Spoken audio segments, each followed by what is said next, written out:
The next show will start in 1 minute.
Welcome back to the Truth Factory. You might think that after BuzzFeed's ginormous fake news blunder last week that the media would try to do what journalists are supposed to do and just report accurate information rather than propagandize hit pieces against Trump or conservatives. But of course that simply isn't the case. On Friday, January 18th, a large group of students, allegedly from a Kentucky Catholic high school, were in Washington, D.C. for the March for Lives, which is the largest annual protest against abortion.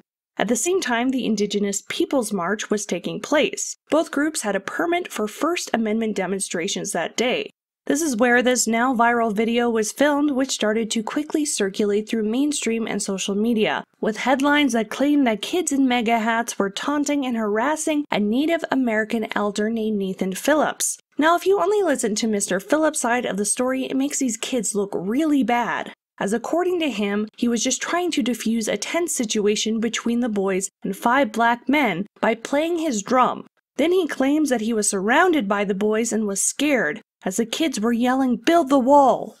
I heard them saying, "Build that wall, build that wall."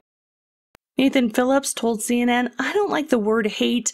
I don't even like saying it, but it was hate unbridled. It was like a storm. And that what the young man was doing was blocking my escape. I wanted to leave. I was thinking, how do I get myself out of this? I want to get away from it." Now, from this instance, there has been calls for expulsion of these students and targeted hatred towards them online, and some of these students are as young as 15.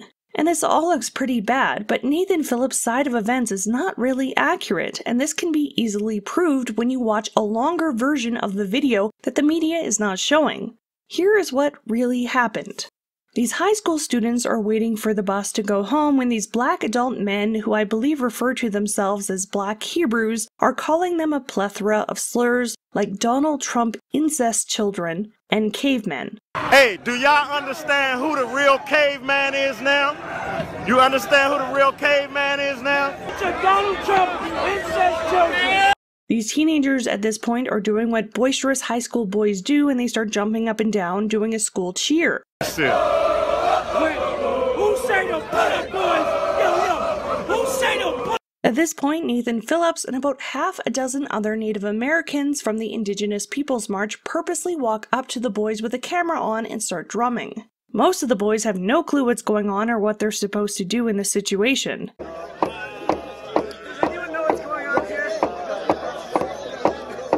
This way, these are just teenage boys standing there waiting for a bus, and this guy comes up and starts drumming at them, while another Native American man says, "White people, go back to Europe, where you came from. This is not your land." For you white people, go back to Europe, where you came from. This is not your land. No, it's not. You've been here 2-3 generations. Compared to us, we've been here millions years. Now, who is more intimidating in the situation? This kid who was probably 16 standing there waiting for a bus doing nothing while being told to go back to Europe? or this Native American who walked up to him and started banging a drum 4 inches away from his ear, what is he supposed to do? He's waiting for a bus. He certainly didn't physically accost a senior citizen like these teenagers did to this old man at the Kavanaugh trial. He just stood there quietly and smiled. And absolutely at no time in the full hour and 45-minute video did I hear anyone chant, "Build the wall." I heard them saying, build that wall, build that wall. But if you have footage of that, I'd like to see it. Otherwise, I'm saying that that is complete fake news. The only thing that I heard them chanting was "Let's go home" when their bus finally arrived. That y'all gotta go. No, we're not equal. Go home. By this time, Nathan Phillips was already giving interviews to the news, as you can hear the students' bus chant in the background. Now you can say that these teenagers were being disrespectful to the Native Americans. But what are they supposed to do? They can either stand there in silence or join in. The response didn't really matter to the media, as they would have either been portrayed as mocking them or being intimidating. And I'm not here to defend the students' response to the situation. Maybe they could have tried to move out of the way. But in the 30-second clips that the media is showing without context, of course it looks bad. However, the reality of what actually happened is certainly not the same as the narrative that the media and Nathan Phillips have portrayed, and this is why context matters. The Native Americans purposely walked up to that group and started drumming. And this is not the first time that Nathan Phillips has claimed racism before. Back in 2015, Phillips was on the news claiming that 30 to 40 students from Eastern Michigan University dressed up as Native Americans at a party and bombarded him with racial slurs and then threw a beer at him. If it stayed right where it was at, it would have hit me in the head, but I backed up and hit me in the chest. He'd had enough at this point and says he called police. By the time the police got there, it was like there was no party there at all. I wasn't able to find any follow-up to this investigation or witnesses to corroborate his story, but with the liberties that he took recounting this recent event, it's hard to know what to believe.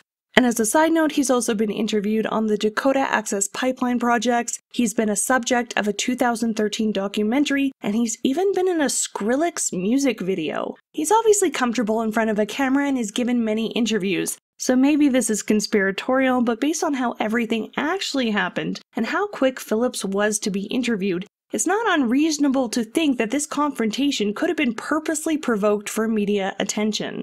And as for the events after the Native Americans left, the group of Black Israelites began calling the kids school shooters because of their race, and then proceeded to call a Black student the N-word.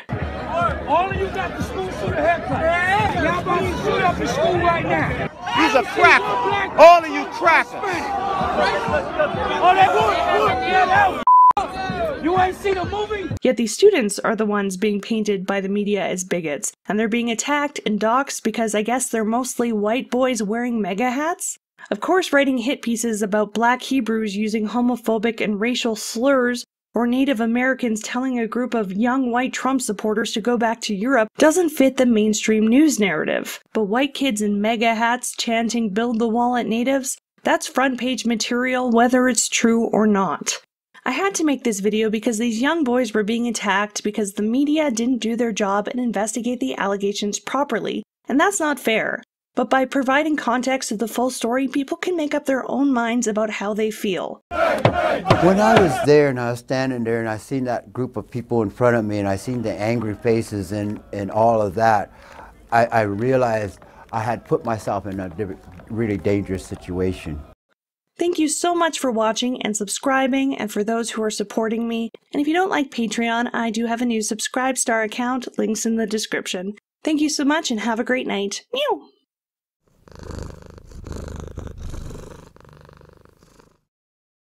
A Google employee just leaked some internal documents to Breitbart proving what most of us already knew, that YouTube manipulates the search results for various topics.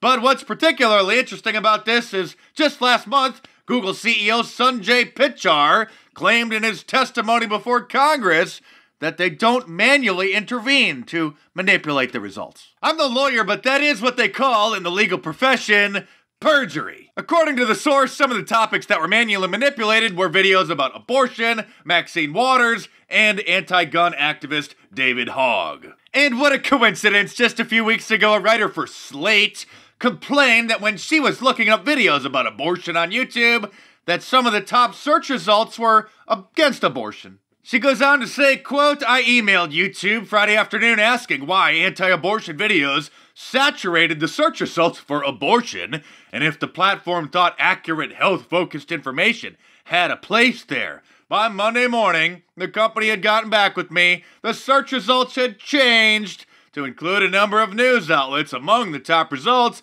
including a video from Vice News about how women trying to get abortions are being stymied by anti-abortion centers. So within just 3 days of her writing this article and emailing them to complain about the search results, they dumped some of the anti-abortion videos down the memory hole and then replaced them with pro-abortion videos. Well, so much for this video getting monetized. You're not allowed to talk about controversial subjects anymore on YouTube, so big thanks to all you guys who sponsor the channel on Patreon and PayPal. Meanwhile, since YouTube is not paying ordinary YouTubers like they used to, instead they decided to give tens of millions of dollars to mainstream media outlets and help them build up their channels instead. And speaking of YouTube manipulating the search results, if you type in the exact title of one of my most popular videos, Celebrities React to Hillary Clinton Losing Election, a video which has over 6 million views, it's nowhere to be found.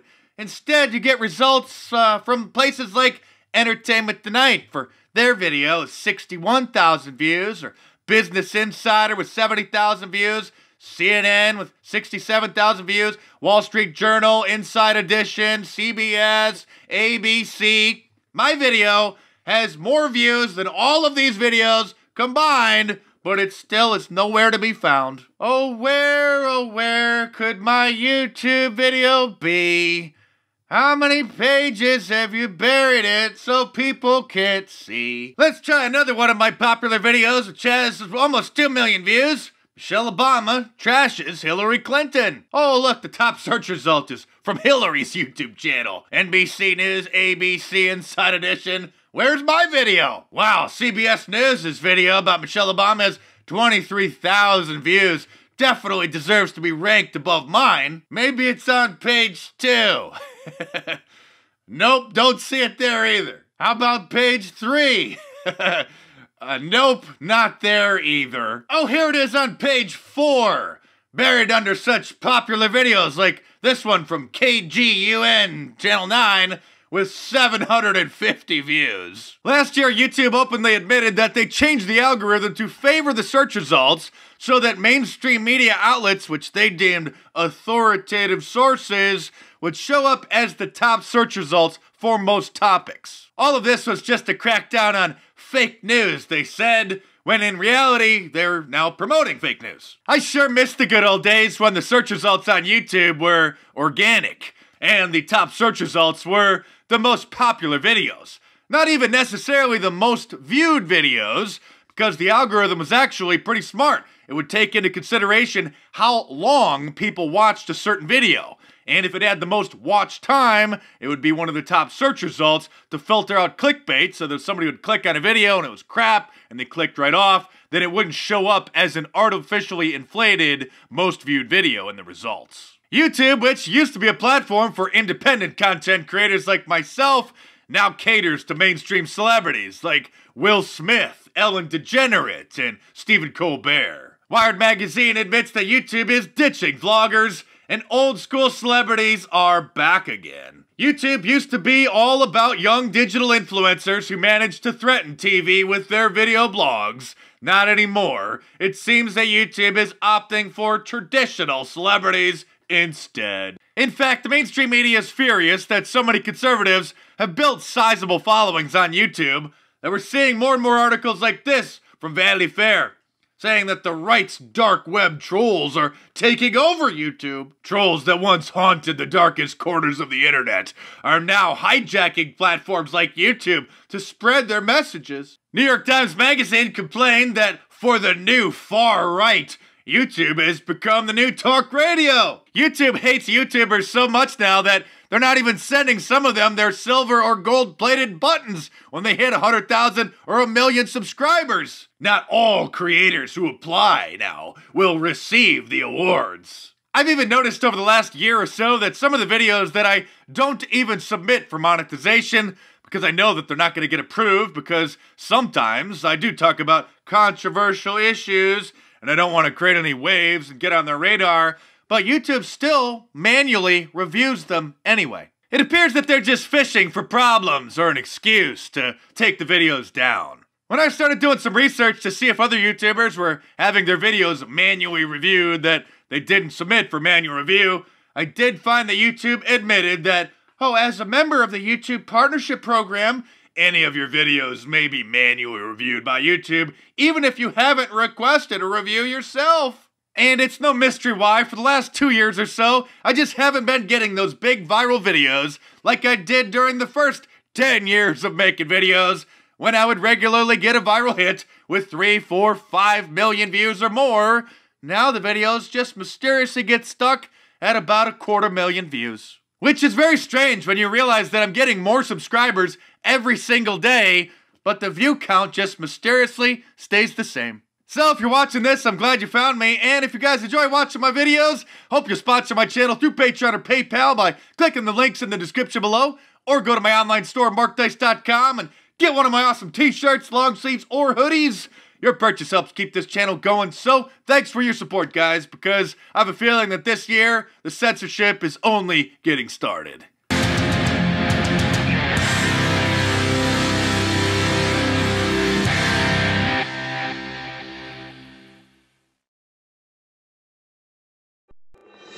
Streaming live from the Paul and Catherine Ranke Memorial Studio, this is TV Free Baltimore. Support for TV Free Baltimore comes from viewers like you. Become a TV Free Baltimore member by visiting patreon.com/TVFreeBaltimore. As a public service, TV Free Baltimore provides a digital soapbox for those the mainstream media ignores. The opinions expressed in this live stream are not necessarily those of the owners, management, or underwriters of TV Free Baltimore. Furthermore, TV Free Baltimore streams hyper-local content focusing on politics and entertainment in the Baltimore viewing area.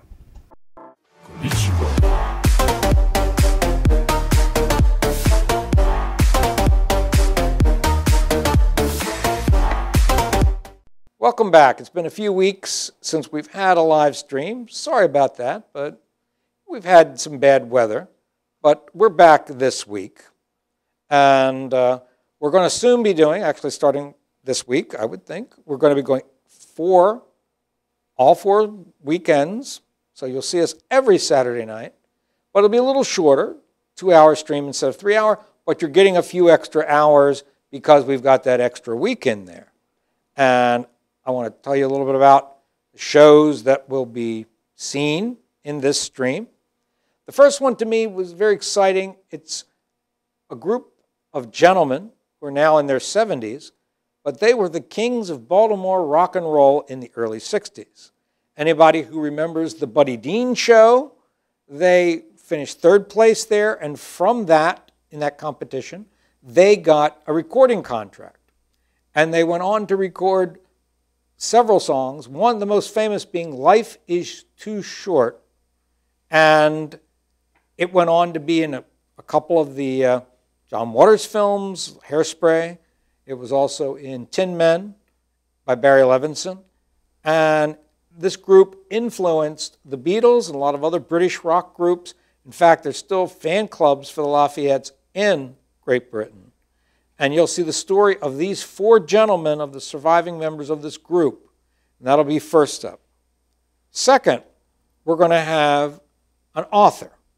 This is a gentleman who wrote a book about the old Colts of the 1960s, 70s, 50s, the great era of the Baltimore Colts. And it's primarily about the relationship, or the antagonistic relationship, between the great quarterback Johnny Unitas and Coach Don Shula. But there's a lot of other great things in this book, too, about key games, other players, coaches, people that if you haven't ever heard of them, you know a lot more after you've read it. And for other of you, it'll bring back, I hope, some fond memories of the real Baltimore football team. Following that, we will be talking with the two women who run the Annapolis Film Festival. This year it will be March 21st through the 24th. That's Patty White and Lee Anderson. And we had a great conversation with them talking about that, plus their work in Filmsters, which is their company. Where also they have a Filmsters Institute where young people are trained in the art of filmmaking every summer. And also, both of these women have been in documentary filmmakers. And in fact, Patty White even has 3 National Emmy Awards. So that will be an exciting and interesting event for you to watch. And we hope, too, that we will be able to cover this year's Annapolis Film Festival and actually show you some of it live as it happens. And now, also in Annapolis, we have what will hopefully be a weekly report from our host and correspondent in Annapolis, Delegate Lauren Arikan. There she is. Hello, Lauren. Hi. And she represents, of course, District 7. And we're going to find out part of what's going on right now as the legislature gears up. So again, Lauren, you say it's been a quiet week in Annapolis? It's been pretty quiet so far, although the Republicans did announce their initiatives on Friday, which was exciting. Right. That's what we're going to talk about primarily with you here. And are things being talked about, or are they up, being discussed in committees yet, bills, or no? In my committee, I'm on the judiciary. We've had mostly briefings. We've had one full day of actual bill hearings. We've got a lot more coming up. There's really only been, I think, 7 or 8 that we've heard so far. So not much yet. No, not much. But the Republican initiatives, that's what we want to talk about. In fact, your delegate, Kathy Zalaga, as a prime mover in this. She was there. Yeah. And get your positions on this. Tell people what it is, and then I guess how you feel about it. The first one I have is this about, it was I think it's Murder and Repeat Violent Offender Registry Act for 2019. Now, just let people know what that is. Well, the goal is to mimic our sex offender registry so that the community can more easily find the information about people in their neighborhood and in their area where their place of business is, who are potential threats to them and their family. So, repeat violent offenders, rape and things like that, assault that's armed, that kind of thing is going to go onto the registry, and murder, of course. It's just another way to be more transparent, to let people know, who's around the corner and how they can best prepare themselves and keep themselves safe from violent criminals. I understand it's supposed to be, I think they get on the registry for 10 years or something like this, or? Yeah, I think that's how the registry is set up. It's going to mimic exactly how the sex offender registry is. If that one is 10 years, then this is probably going to be 10 years as well. And then I think all of the expungements and shielding, if there are minors, things like that, those are all in play. We would literally structure it identical. I mean, to me, it seems like for most people, it would be a bipartisan issue and a no-brainer to pass that. But do you see any opposition to it, or? I have not heard from my colleagues on the other side yet. They tend to not like registries for some reason, so we'll see how that goes. I mean, all of this information is already public and available on Maryland Case Search. This just makes it so that people who are not quite as computer savvy can find this information quicker, easier, and also on a map so they can see where these people are registered and where they're actually living. Okay. And then a lot of people, I don't see why they would not like this, is the Common Sense Tax Cut Act of 2019. Yeah. Tell us I'm about very that. excited. Yeah, so it's just 0.25%, so about the amount of money that the state of Maryland got in sort of a windfall because it's our tax returns are connected to, at the state level to the federal tax returns. So the state's estimated to get about 400 million, and that's really just an estimate because of the way that we're structured here. So we thought we would take that money and give it back to people versus keeping it in the state coffers. And the easiest way to do that was through a flat 0.25 percentage point, benefit for people on their taxes and their state taxes. So that one is going to be, I think, a big point of contention. Democrats don't like to let go of things once they've already gotten them. So we'll see if we can convince them. Yeah. Yeah. With your fiscal background, I guess it makes sense to you, though. Oh yeah, there was a bunch of others that I thought would be great. I mean, I am a big supporter of decoupling, so that our tax returns in Maryland are no longer connected to the federal government system, in terms of itemized deductions, which most people, will not have access to or be able to take anymore. So, I'd like to see that change. I'd like to see a lower corporate tax. There's just a lot of places where I think we can make improvements, but again, those are a hard sell in this state. So I'll just advocate for them and pray to God that one day they pass. All right. Well, this 0.25%, I'm certain the governor will be behind this since he wants lower taxes. He'll like it. Yeah, I think he'll like it. And we consider this package complementary to the package that he's already presented. But I think our members just wanted to have something that was really our own this year. And so that's how this package was born. Okay. And of course, the third one, which could be controversial, the Special Police Officers Act. That's right. Those already exist in Maryland. But what we're trying to do is make it so that they don't have to be deputized, so they don't have to go through the full police academy, because they're not going to be doing things like making traffic stops or doing any other type of police work. Other than on school premises armed security for our children. So the goal is totally different than what a normal police officer would be. So that's why we've created this sort of special police officer. It's really more of an incentive, honestly. I mean, counties that don't want it don't have to do it. It just opens up access for the counties and the sheriff's offices that do want to have police officers in their schools. And they will be armed or not? It's up to the counties. If it was up to me, I would absolutely have them armed. If something, God forbid, happens in a school, the first thing you do is call armed police officers to come to the school. So if we already have them on hand and they're trained already, I don't see any reason why they shouldn't be armed.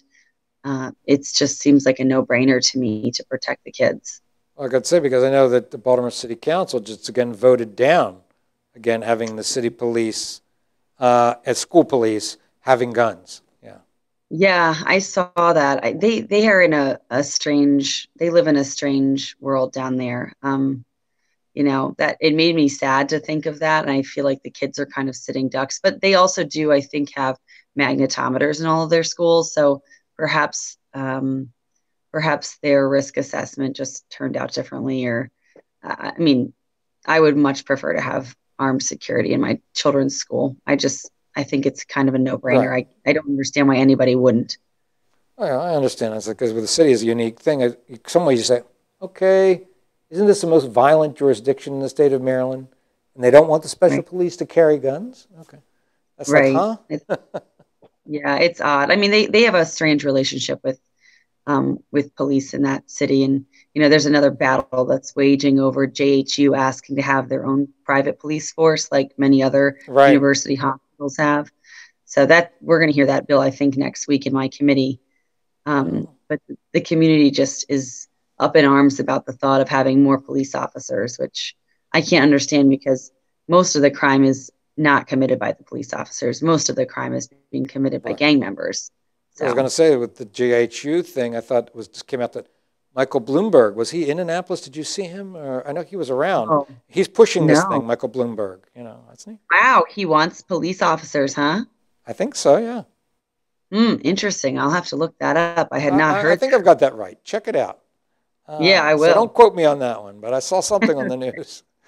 I won't put it on the news. It is true. Dan says it's true. Yeah. Okay, great. I'll look it up. I'll just see what he's sticking his nose into since he doesn't even live here. Now, yeah, he's given so much money to Hopkins, though. I think it's, his alma mater. Yeah. Gotcha. And, that makes sense then.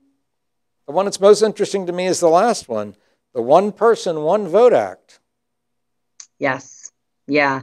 As you know, I'm from a 3-member district, which means it's geographically huge. The amount of people that I serve is massive.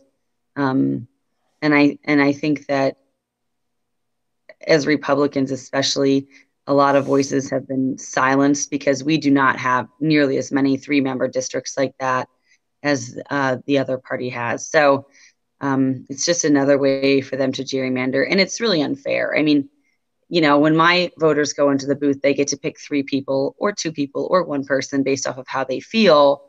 Other people go to the booth and they only get 1 option. So, for their party at least. So, it makes sense to make, cut the 3-member districts down to single-member districts.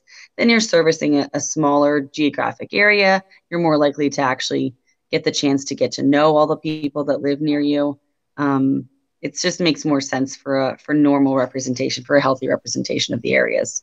Right. Well, to make that clear for people, and for me too, I guess, you're saying not changing the number of people in the legislature, but like in yours, you have 3 delegates. Now, each one of you would have your own district. That's right. That's right. I think we serve about 120,000 people in a 3-member district, and in the single-member districts, they serve a third of that. So it would just be breaking up the 3-member districts down into 3 separate ones that would be of equal, people per area. Well, I think that's a great idea too. The idea of I heard it bandied about as micro districts, but it's a good idea. And I think it used to even be that way. I don't know if it was. They say that was the limit or not in Congress when the Constitution was written. It said, a district or such represents X number of people, like 30,000 people or 35,000 people. And now I guess over time it kept expanding, at least at the congressional level. I don't know. So their territory got bigger and bigger because they had to I think they added seats, I think.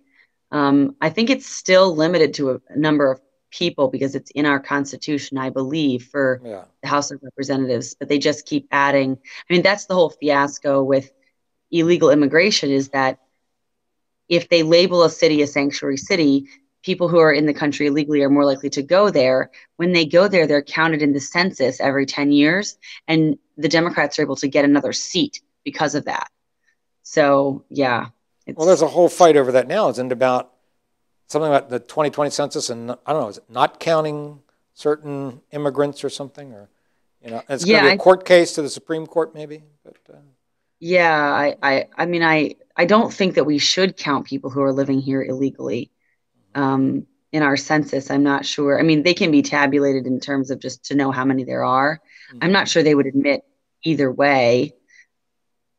But we certainly should be rewarding more congressional seats because of this. I was going to say, of course, a more liberal point of view is, then if you kind of count them or out them, then you know who you can ship back, too. Yeah. If I was somebody that was living in a country illegally, I'm not sure I would, let anybody know on the census that I was there illegally. I mean, they just send it to every house now. So right. There's almost no way to avoid it. I can't imagine how we could avoid it. That's why we need strong border security, because we should not be counting these people in our census. It simply isn't fair. They are not voters, or they should not be. Right. So. And now these 4 points that came out, is this something that your party's delegation does typically every year, or was this something new?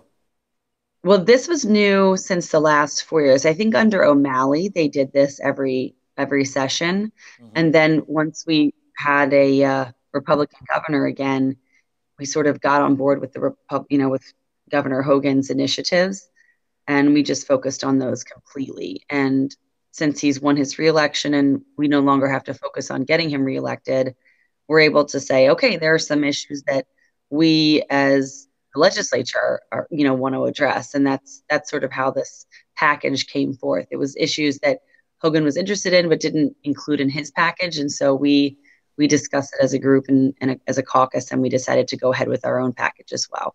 Okay, so it's not that the Republican delegation has these 4 points that they're in opposition with the governor.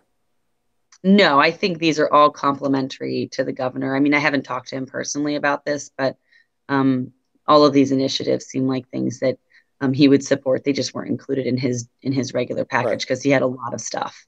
Right. Is there anything else you want to report on this week from Annapolis? Nothing big yet. I've got a couple of bill hearings this week, and I'm looking forward to reporting back to you guys. I'm sure things are going to change at the speed of light. It's almost like the calm before the storm down here. Until the very last day when they cram everything in. But yeah, exactly. I'm sure you're already going to your share of luncheons and dinners and things in the lobbyists.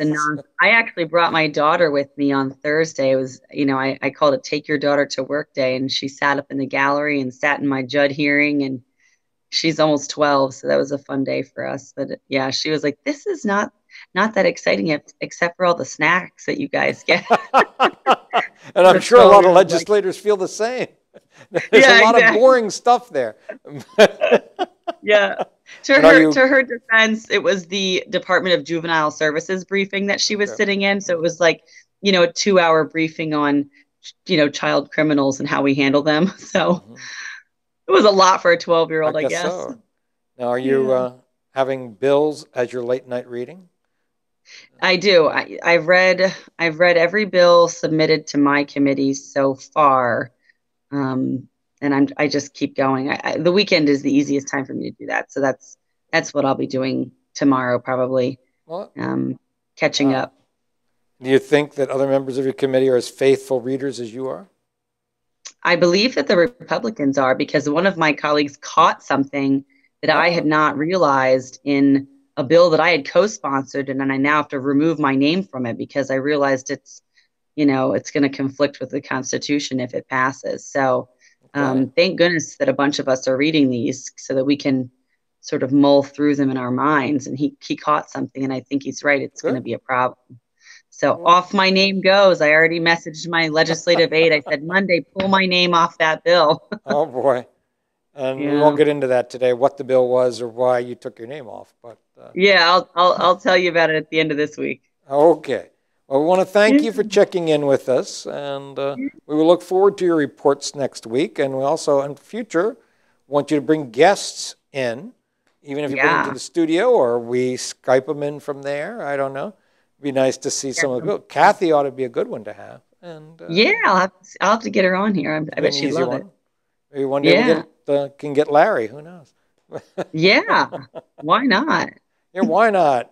He likes social media. I mean, I see his posts on Facebook all the time. So. Oh yeah, he has a person separate from his on his staff. It's all she does is social media. So. Oh, great. Well, keep up the good fight for us, and we'll talk to you again next week. All right. You have a great night, Paul. You too. Bye-bye. Bye. This is my jump shot. Trash ball, I need pain. Everybody wins. Let me show you how to play. Well, when you pick up some trash, pretend it's a ball, and then you throw it in the bucket, you're playing a trash ball. A jump shot hook, you gotta put it away. We're gonna play that trash ball every day. Come on, Baltimore, play ball and keep it clean. You're watching The Paul Stefan Show on TV Free Baltimore. Welcome to another, in this case, special edition of The Paul Stefan Show. Baltimore in the early 1960s had a big rock and roll scene. And these gentlemen are sitting here today had a big part of that scene here in Baltimore. One of their songs, Life is Too Short, was a big song back then. I think got up to number 4 on Billboard charts, and it has been featured by John Waters in his film Hairspray, and also in Barry Levinson's Tin Men.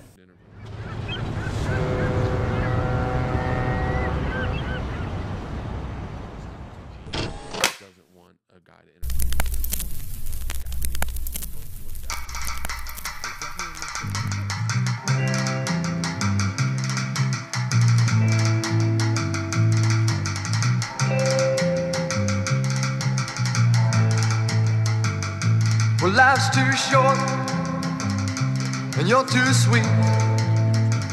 Every day of your life, child, you gotta spend with me. Now let me tell you about Sally. Oh, she's a really tough. And girl, you know about M.A. She's cool enough. Oh, but life's too short to mess around.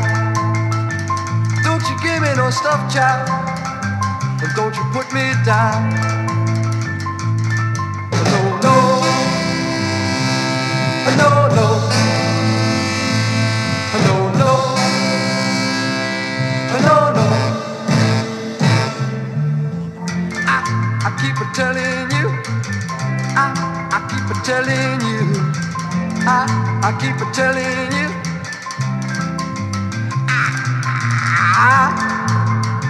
I said I told you, baby. I said I told you, I said,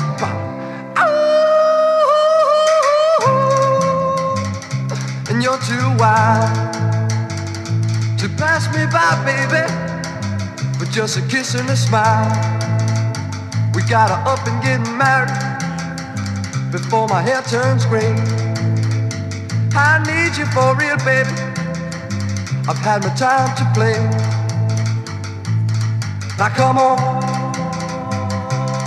come on, come on. Don't make me so blue. Come on, come on.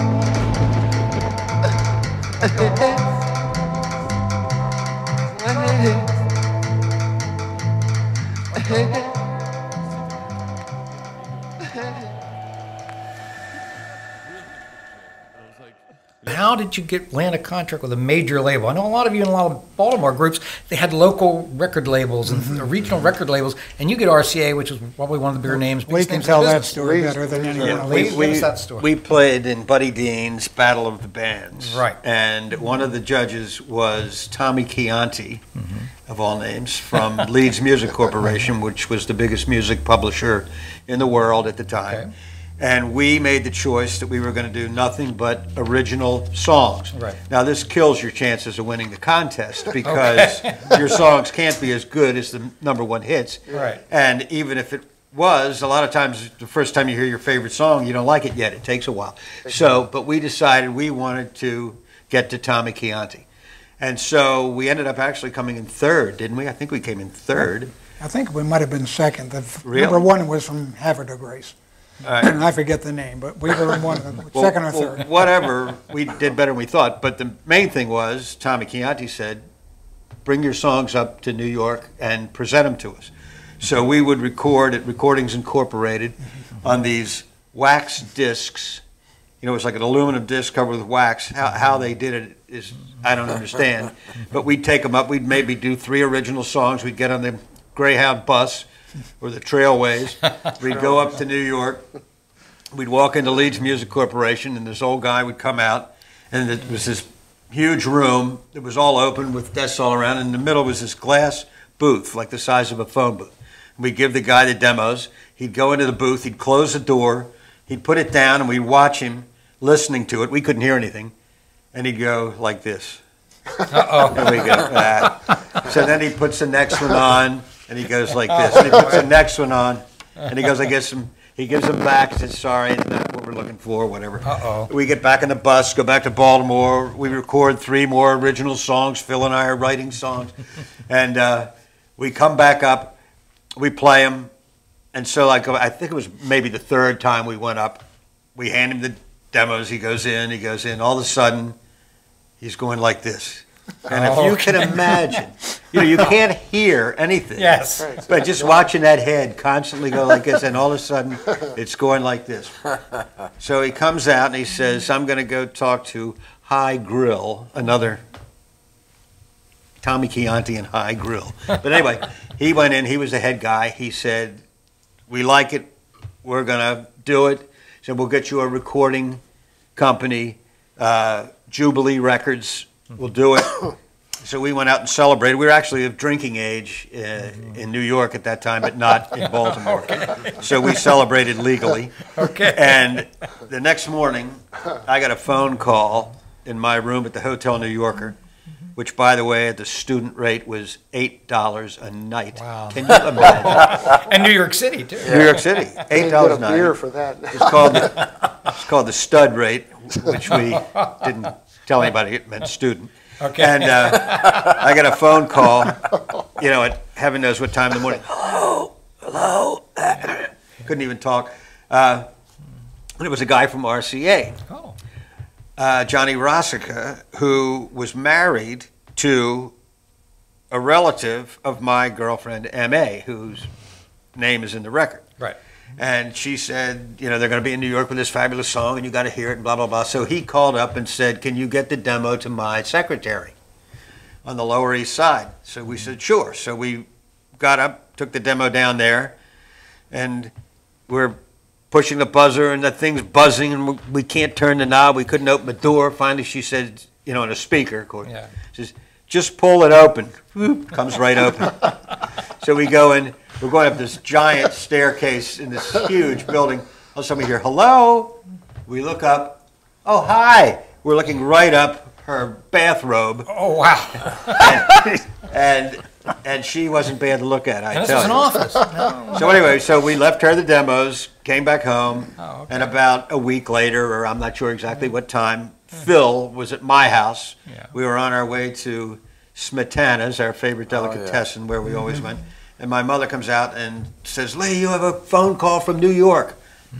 So we come running back, and it's Hugo Peretti of Hugo and Luigi at RCA Victor. It was RCA Victor at the time. Yeah. And they were huge. They did, Elvis Presley and just all kinds of stuff. The Lion Sleeps Tonight was the thing they did right before Life's Too Short. And he said, we love it. We're going to record it. And, Phil and I were so excited, we went downstairs and wrote a song, and the song was Life's Too Short. And I have, I'll show you, but I have the paper that he wrote it on. It's hysterical. Terrific. But anyway, what a coincidence that was. They said, and then he said, bring some songs with you. So we brought a few. One was Life's Too Short, and that's the one they chose. We recorded that, and in the end, that became the hit. Famous groups. I want to talk about the influence on the Beatles and other English groups. What did you guys hear? Did you ever hear from the Beatles, or about how you influenced the Beatles, or what song influenced them? Or? When the Beatles, before I Want to Hold Your Hand, they were a hugely popular group in England. And when you're a popular group and you play for people, they want to hear the hit songs. Those are the songs they want to hear. So that's what they would play. But Paul McCartney had a list of unknown songs that he liked, and they would work those in and fit those in, and Nobody But You was one of them. And it wasn't Life's Too Short because that was known, but Nobody But You was not a known song. Not known. And that was on their list. So that's pretty wild, but I've never been able to get in touch with him. I would love to know if there's a recording of it. That would be so great to hear. That would be hysterical. But I have no way to get in touch with Paul, unfortunately. Right. So that's great. That they were influenced. And I said, this is the guy I remembered. His, Dick Rivers. That's it. Sang it in France. That's his name, Dick Rivers. And also to say your music is still out there. It said, I Still Do. I saw it played on the BBC in June of this year. So get your royalties for that.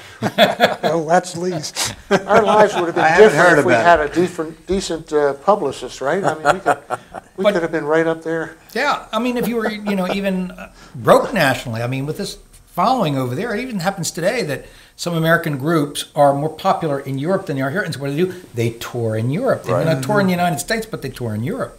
Well, the world's a lot smaller now, too. I mean, if that happened now, like you say, the connections would be so much faster. Right. But it would have been great if you guys had been able to maybe even met the Beatles. Well, that would have been nice. I think the range of our popularity actually started when we were playing, obviously, locally. And a lot of those boys and girls we were playing for went off to college, different colleges, and they liked the band. And so the SGA or the student union or the fraternity or sorority from that student would get a hold of us and say, hey, can you come here or come there and play for us for a weekend? And Baltimore's a very tight-knit community, school-wise. So if we played and we did any number of country club or debutante type things, the word would go out to that community and it would feed additional opportunities. Well, we played at Gilman, we played at Roland Park Country School, Bryn Yeah, Mawr, that's what I mean. It's just, It's sort of like the circuit. That you all did. the big hotels. Oh, yeah. And speaking of the Beatles, meeting the Beatles, I became friends with a guy years later who, Lou Mann, who was big at Capitol Records at the time of the Beatles. And he knew all of them, but he was good friends with Paul McCartney. Now I know Lou well, but it's too late. You know, he's not in touch with Paul anymore. Yeah. Never too late. And I've said to him, how can we find out? But he just said, nah, I can't go there anymore. So. Oh, yeah. Well, for me, I'll ask this as a quiz question to somebody, because the woman that I'm going to be interviewing, I think, she's like big with all Beatles fan clubs. And she just wrote a book about how she went to Liverpool and all the sites that are connected with the Beatles, I guess, that are still there, and wants to be on the show over, the interview over Skype, really. And I'll ask her, well, if you're so big with the fan of the Beatles, do you remember the Lafayettes at all? They influenced the Beatles. That's where payola comes in. Can slip that in. And there any sense anybody thinks of why you were so popular over there as opposed to over here? I mean, whole countries as opposed to here, you're more regional, like Maryland, maybe a little bit into Pennsylvania, a little into Virginia. Well, one thing over there is it isn't as big as it is over here. Right. So you can be a hit all at once, closer together. That's the difference. Right. Where here, you had to be a hit in New York and in L.A. at the same time, and no way. Right. Well, Life's Too Short had a unique sound to it that probably wasn't common to the rest of the music that was going on. It was really kind of a unique thing, Yeah, it was definitely unique, yeah. Well, and speaking of that, perfect, we bring in Brian Eno, famous musician, producer, who said about Life's Too Short, it's a very mysterious song. It really got a hold on me. And so that song, and I think one of the things too is, was it your idea? I mean, to play just with the sticks in that song? Actually, I think originally I was playing on a cymbal and the snare drum. Yeah. And that was changed at the studio. Oh, they did? That By George Weiss. It was changed at the studio while we were getting ready to record, and they say, well, let's try this. Okay. So they brought in a kettle drum or a timpani and said, try playing it on that. So did that on the side of a kettle drum. That helped because it its unique sound. Yeah. But playing it live everywhere. Yeah, it's on the rim of the snare drum. But the recording was on a kettle drum. See, there's one of the little secrets. But how we came up with the rim, it was the bass and that was very different, two extreme sounds. Yeah. And I don't remember how we came up with it. I mean, I remember how I came with the bass. But And did Frank come up with the idea of that howling and little things that he does in the song? Well, there's that controversial part. The story was that. Yeah. Well, who gets credit for that, I should say. I think Phil and I wrote all that stuff in there. It's in there, for absolutely. Sure. And again, when you see this sheet where he wrote it down, we've got all these little notes of how to howl thing, all kinds of stuff. Here. Okay. But so were you about to talk about the rumor that? Not me. Oh, is there a controversy? Well, yeah. But it was always something, whenever we played, when we played Life's Too Short, they'd all gather around in front of the stage and sing. That's what he said. What we did was, at a certain point in the song, we say bump, B-O-M-P is what it's spelled. It was taken from Ray Charles, who would do percussion sounds with his voice. All right. And so we borrowed that creative idea from him, and he said, I say bump.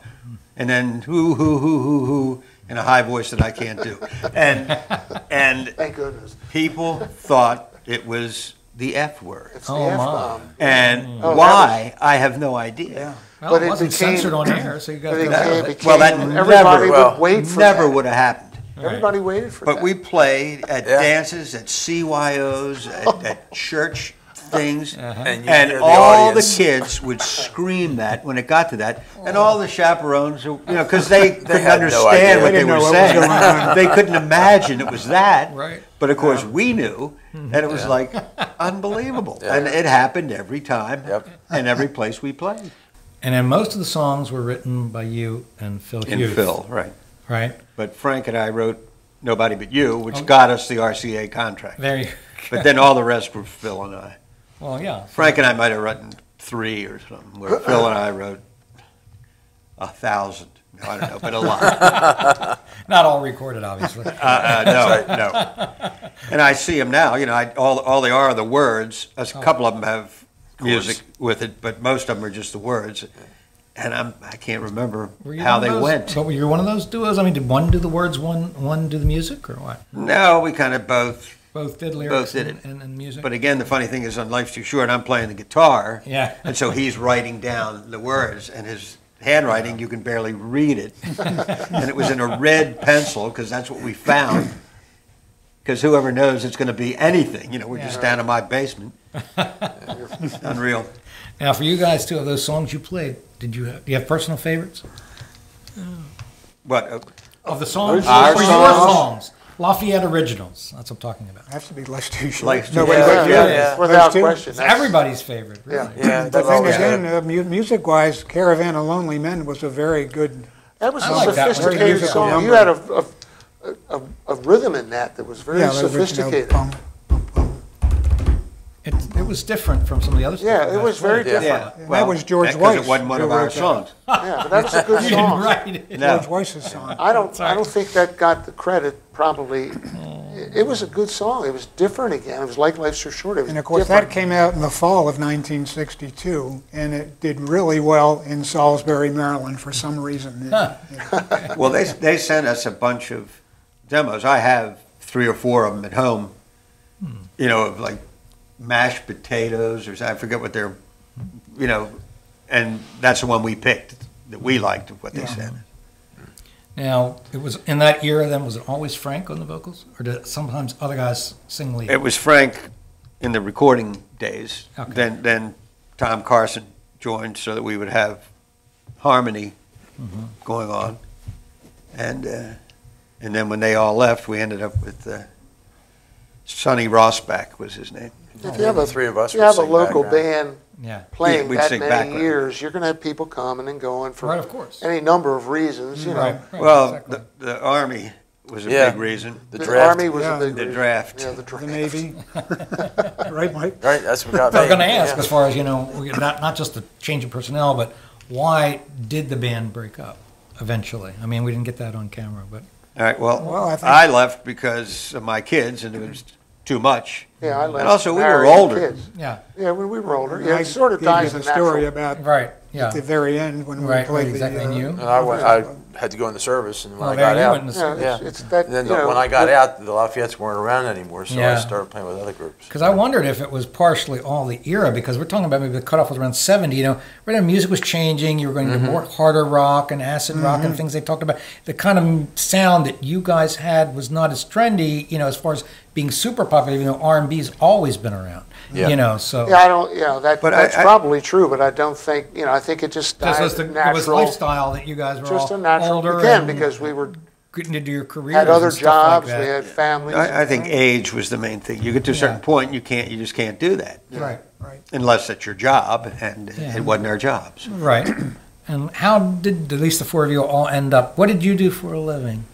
I ended up being a senior vice president with a local real estate management company. Oh, I was a okay. certified property manager. Oh, okay. And what did you do? I started a professional photo lab in Baltimore. Oh, terrific. And we know you as a film director. I don't know what else, but I started out as an artist, illustrator, designer. Designed his logo from his the logo. Oh, some great, other stuff. great. We worked on a lot of little projects in And between. did I come up with the name, or you did? you? Okay. Cole, I think. Dill, I think. Dill, possibly, yeah. And Right. because we also, John Pringle, Top Banana, Yeah. also did his Right. stuff. Oh, yeah. Yeah. But and then I got in the film business, so I was in All right. mostly film business. since then, right? Yeah. Because I want to see a remake of, or at least an update of 21 Eyes.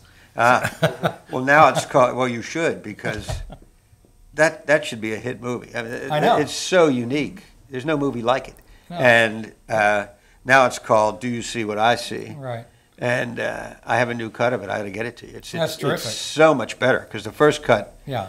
is way too rough. And You know, because I saw the original, and then when Sean was in here, he talked about updates both of you guys would like to make, or maybe even redo it with new voiceover actors and everything else. But the two lead stars of the movie are never seen on camera. Right. And what happens is the detectives are watching videotapes of the crime scene, and so they're watching what the viewer's watching. So the viewer is sitting right in the detective's chair, literally, you know, and you never see them on camera. You just hear them talking. So you could get the biggest stars in the world, and you need them for 1-2 days at the most, as opposed to 2 months. So imagine how much you could get for how little money. And then shooting it, you can shoot the whole movie in 2 weeks easily, because it's shot from 8 cameras all at the same time. Unlike getting a master shot, getting a close-up, a close-up, a close-up, that takes a long time. Right. But if it's all being done at once, it's just incredible. Well, I think it should be singing. Another thing I liked about it, just because we won't stay on that, because just part of what you did after the band, that a lot of the people in that movie actually went on to bigger careers. I mean, so many of them, which it's interesting. Some of them did, including, I think I said it was Rebecca Mader's first movie. Because she was a stage actress in New York, I believe. Yeah. And then she went on to Lost and all kinds of things, after that. She did good, and so did our bad guy, our guy that got killed. I can't think of his name now. And then, one of the voiceover actors was Steve Buscemi's brother. Yeah. So they had some people. You might not even know the names, but you may recognize these people that you've seen them in other things. Yeah. And then, Chip, what did you do as a career? I was a banker. Boring. Money manager. Oh, that's fine. We need those people. Do it. Boring. Right, somebody had to do it. Somebody had to do it. Thank goodness it was him. Now, do any of you guys still play music for yourselves or keep your hands in it in any way? I still do. You do? Mm-hmm. At home, or are you in a band? Professionally. Professionally? Yeah. Okay, wow. So you can be seen somewhere playing. Yeah. Take a good look. And do you play drums at all? Up until recently, I've been active in the Boomy Shrine. Okay. So I've been playing in their bands for over 40 years, from a Dixieland to a concert to an 18-piece dance band. So you stay in it too, yeah. And Lee, you don't play, or Chip, you don't pick up a horn? Nobody wants to hear a trombone by itself. So same with the bass. The bass player. That's kind of boring, because you're playing, so I was like, maybe there would one day be a Lafayette's reunion concert. Well, we had a number of reunions. You've had them. We've had concerts, and we played music. No. You did. Well, we did one. You did play. We did a couple private things at somebody's house, and just kicked around some stuff. I got you. But the real big one in my mind was that for my 50th birthday, my wife arranged for the band to all come and played, and we actually played the whole time that they were there, and we have a video. Sounds great. It's on VHS. I have a tape of that.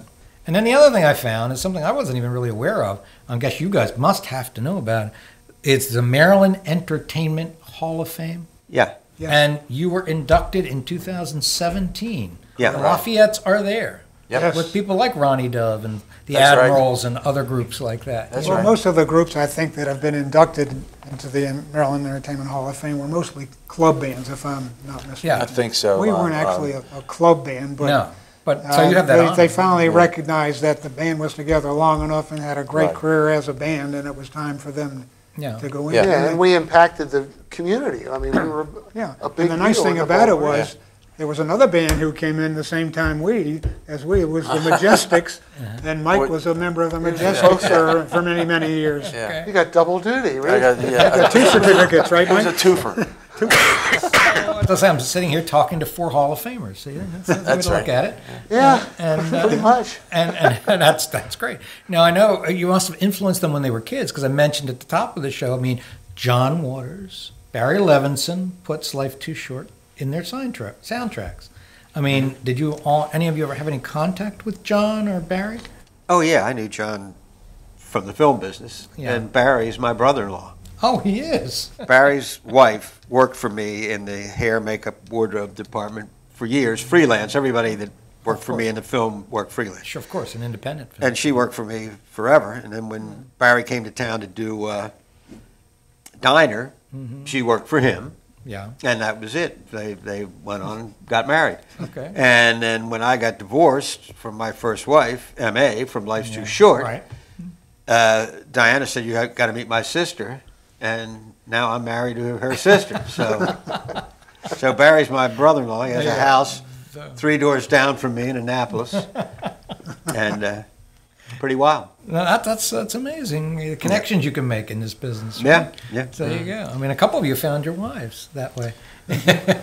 You and you. Of course, I didn't know it at the time. But anyway, I mean, well, off camera, we're going to look at the scrapbooks and all of that, and we'll incorporate that into our video and some of your music into the video. But I want to thank you all officially for being here today. It's been a lot of fun. Thanks for having us. Our pleasure. I think Baltimore should remember the Lafayettes. And I have to agree. I would say so. Now, is there a way that people can find out more about them? Is there a contact or a Lafayette's website or a Facebook page or anything? No? Your show.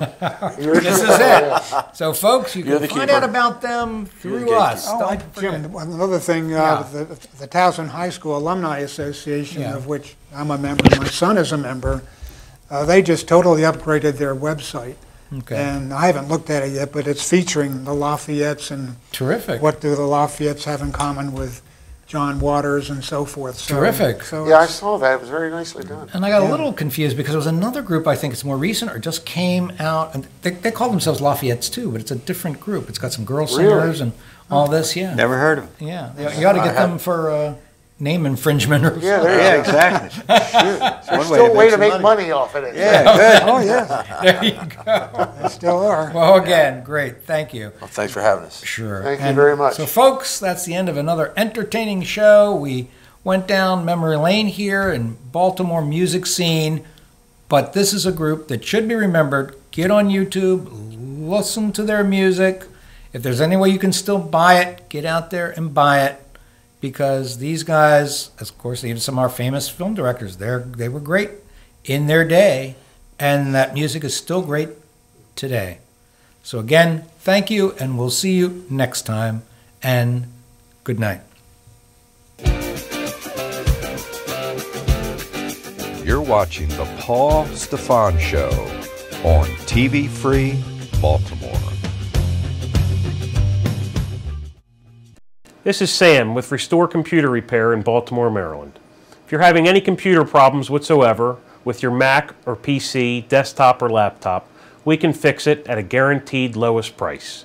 We're located at 8701 Harford Road in Parkville, Maryland, 21234. You can reach us at 443-725-5050. That's 443-725-5050. We're open Monday through Friday, 10 a.m. to 5:30 p.m., and Saturdays, 10 a.m. to 2 p.m. You can reach us at www.restorecomputerrepair.com. Hey there, folks. This is Lenny Rudo from Fish Talk Magazine, and you're watching TV Free Baltimore. Welcome to TV Free Baltimore's Books and Authors. And so tonight, though, we're going to be discussing his book, Collision of Wills, which is right here, Johnny Unitas, Don Shula, and the Rise of the Modern NFL. And he is Jack Gilden, and I want to say, welcome, Jack. Thanks. I'm happy to be here. Nice to meet you. Same here. I mean, I want to start with, and I'll let you give the standard answer, and then I'll add to it. Your reasons for writing this book. Well, I loved the Colts since I was a kid, and everybody had already heard as much as they could take, I guess, of the '58 championship game and sudden death. And what fascinated me was the story of Johnny Unitas and Don Shula, the winningest coach who ever lived and the greatest player in the history of the league. And they were together for 7 years in Baltimore and couldn't win the big one. And I thought, there's a mystery behind that that's worth exploring, and that was something that I had thought about for many, many years and before I decided to write the book. Okay. Well, I thought another aspect might have been, I think you played football in high school, football, yeah. and you wanted to be, or you were a quarterback, yeah. and you tried to pattern yourself after Unitas. So I guess, like every boy that era, he was a hero. Yeah, I mean, he was a huge hero to me, and not only was he a hero to me, but he was a hero to my father and my father's friends. All the men that I knew worshipped Johnny Unitas when I was a boy. The men that I worshipped Johnny Unitas, and you know, of course, like any young player, you play a position and you want to be like the best person at that position. And because Johnny Unitas was from Baltimore, he had special appeal for me, and I liked his backstory of being that long shot who nobody wanted, and then he rose up to be the very finest player that ever played in the league. Right. I like that, how he was unwanted but Right. great. Well, that's part of what I want to get into next. The first layer to me is, you know, the reasons that you think of for the rivalry between these two men. You've talked about it a little bit in other interviews, but, you know, I have my own thoughts too, so I want to hear what you think of it, because it's more than one. Yeah, it's more than one reason. That's exactly right. I went into it believing that there might be some silver bullet reason, like a woman. You know, Yeah. what do men fight about? Women and money. Right. You know, But things, that wasn't it. or they drink a lot and then they get into a fight. Yeah. But in this particular case, it wasn't really any of those things. It was a control issue. They were two control guys, and they were red hot competitors. So they started off as teammates in the early 50s. Right. They're only about 3 years apart. They're almost identical men in so many respects, with one key difference. The one guy became the greatest player in history, and the other guy, Shula, it became apparent that he wasn't really a very good player. And so in practice, because one's a quarterback and one's a defensive back, they're actually squaring off against each other every day in practice. Right. Unitas was a nobody. He had already been cut from the Steelers, and Shula was a pretty good player for a few years. He had gotten a lot of interceptions, and he was the quarterback of the Colts defense, calling the plays. But Raymond Berry and Unitas are lining up against him in practice, and they're exposing his weaknesses, which was primarily a lack of speed. So it became apparent that he was no longer an appropriate player for a league that was becoming more and more athletic. So he gets let go from the team, and then a few weeks later they face him. He gets picked up by Washington. They go down 95 to play the Redskins, and well, they know that he's a pigeon essentially. Yeah. And Raymond Berry caught 250 yards that day receiving, lining up directly against Shula, Oh, and wow. he caught 2 touchdown passes in the game, which the Colts won. So I went to Shula's house. I sat on the sofa. I said, "What happened in that game?" He said, "Well, I vowed before the game," I said, "I knew how good they were, and I vowed that they wouldn't complete any long ones over my head." I said, "Okay, so what happened then?" He said, "Well, they completed quite a few right in front of me." So I guess enough to be 250 yards worth, which would be a lot for any receiver even today. Yeah, it would be. I mean, so I forgot to mention that to our viewers, but of course, you know, Johnny Unitas has been dead for quite a while, but you were actually able to interview Don Shula. Yeah, I went to his home. Yeah. And I'd met Johnny Unitas 1 or 2 times, and his daughter Jan was a friend of mine for many, many years. Okay. So, and I knew her well, and she was always very generous. You know, she knew I had a deep interest in her father and his career, and just who he was, you know, behind the scenes. And she was always very generous with sharing with me. She's a very, very nice and intelligent woman, and was always very kind to me. And so, you know, she gave me a lot of the information that I was looking for. Well, you were lucky that way. You already had that friendship. Yeah, I was very, very lucky. And not only did we have that friendship, but she just happens to be an extremely intelligent and articulate person, and you know, and she had her own analysis of events that were always interesting. She's a very fun person. She has a great sense of humor. Now with Shula, though, did you take him to be, you know, as honest as he could be, or was it he was slanting things to make himself look good like he did 50 years ago? Well, no, I wouldn't say that was true either. That was a lot of the criticism of him by the men who knew him, that he was a self-promoter. And self-promoter. Yeah. Right? Where Unitas was seen as self-effacing. And you know what? I didn't find Shula to be that way personally when I met him. He was very kind to me, was really nice to me, invited me into his home. He immediately accepted my request to be interviewed. He immediately invited me to his house in Miami. You know, when I came in, he had a very comfortable situation there. He gave me as much time as I wanted, answered every question. Okay. Now, he was, you know, he was a head coach in the NFL for 33 years. Right. He knew how to handle the press. Of course. So, like, for instance, I asked him straight up, what was the problem between you and Johnny U? And so he said, problem? What problem? We won a hell of a lot of games together. And I said, come on, you know what I'm talking about. And he said, well, yeah. He said, look, let me tell you, honestly, he said, I was very young when I got that job, and I'm not really always proud of the way I handled myself. You know, I could have handled things a lot better, and he took a lot of the blame on himself, but... Oh, that's interesting. Because back then, if they lost a big game, he'd blame Unitas. He'd blame Unitas, yeah. Wasn't his coaching. Well, what, Alex Hawkins, they're a very funny player on the team, a running back, sometimes a receiver, a kick returner, and his famous quote about it was, when we win as a team. When we lose, it's all Johnny Unitas' fault. And I think that was a dig at Shula, because Shula had become somewhat infamous for blaming Johnny U when they would have their big losses, which he really did after the '64 championship game. The Colts lost 27-0, so they obviously couldn't solve the Browns' defense, but they also, you know, the Colts' defense didn't play well. They gave up 27 points in the second half. The special teams, they missed field goals. They, I think, had punting problems. They got beat in every phase of the game, but after the game, the reporters came to Shula. They're like, what happened? He said, well, we certainly found out about their defense, didn't we? And the New York Times said, he was blaming Johnny Unitas. They came right out and said it.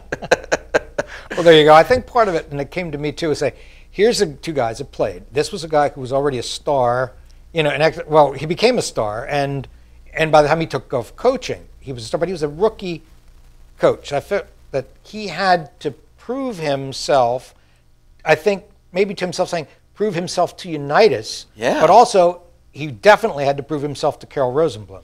Oh, yeah. Carroll Rosenblum was not an easy owner to play for, and the bottom line was you had to win. I think Dan Sullivan, one of the offensive linemen, said to me, he didn't care how you did it. He didn't want to know how you did it. But at the end of that day, you better have more points on the scoreboard than the other guys did. That's all he cared about. He cared about dominance. And for Shula, he came in there and he had to try to be the head coach, and he had to talk to Unitas about his offensive theories and how he wanted to run it. And he said to me, every day I would come into work and I had to face him. I had to face him out on the field. I had to face him in meetings. I had to give him my input. And even I knew I didn't know nearly as much about that offense as he did, but I was the boss. And, he said for Johnny U, it was hard for him to get over our old pecking order where I was this lousy player and he was a superstar. Exactly. But now I was the boss, and he could never quite grasp it. Yeah, I know. That was something I was going to say. I thought, because here's the guy by that time is Mr. Football. Right. And he's going to say, here's this guy who I knew wasn't such a great player anyway, and he's now my coach. Yeah. But how can he think that he knows more about football than I do? Well, not only that, but don't forget, Shula was a defensive player. Right. And before that, and then after that, before he became the Colts head coach, he was a defensive coordinator of the Lions. Right. So Tom Matte said to me, Shula, here was the problem. Shula saw himself as the head coach, and Unitas saw him as the head coach of the defense, and himself as the head coach of the offense, and that's where the rub was. Well, I think I was thinking, I would get up and see if you can add into it, but I saw similarities and differences between the men. They both had large egos. Yeah. But like I said, it would be, as far as criticism goes, Shula had no problem out in public to anybody. He had a short temper, and he would criticize Unitas. Unitas would only criticize Shula really to the other players, not to the press. Right. And he took a lot on himself. At least he gave the a semblance of being self-effacing, to the public. Yeah. And that he wouldn't trash his coach in public. Yeah, but it was the exact opposite in private. I mean, he was very funny. He was funny, he was profane, and he was dead on accurate in the way he assessed things, and he was unsparing. Like when he said, if years later even, because it was forever, this rivalry about, if Shula was on fire. Yeah, I mean, that was 30 years after they had last seen each other. It was only like a year or two before Johnny U died. He was visiting with an old friend, an assistant coach on the team, and Shula's name came up, and he said, so the old man says, so I mentioned Shula to him, and he says, if Shula were standing here right now and he was on fire, I wouldn't piss on him to put it out. And that was how he, that's how he described him years, decades and decades later. And some of the other, I think, differences is like first in the offense that they said, of course, Johnny Unitas was a passing offense, and Shula liked the running offense. Yeah. Well, I mean, I think that the way Johnny Unitas saw it, he believed that you didn't want to show tendencies. He didn't want people to be able to read what you were going to do ahead of time, and he liked to be deceptive. Like they said, he liked to pass when they thought you were going to run and run when they thought you were going to pass, And Shula would like to win first down. He wanted to run that ball, pound it in there, and get 4 yards or more on that first down and be sure of it, and then have an easier path to that first down. Right. And, and there was a lot of truth in both of their philosophies. I think that I think that the problem is that Shula wanted to call those plays, and and then afterwards he didn't want to take responsibility for the results if they didn't work out. And Unitas didn't want him calling those plays. He felt like he had that feel for the game out there. Yeah, I think too the biggest conflict that I saw in the book was before under Weeb Eubanks.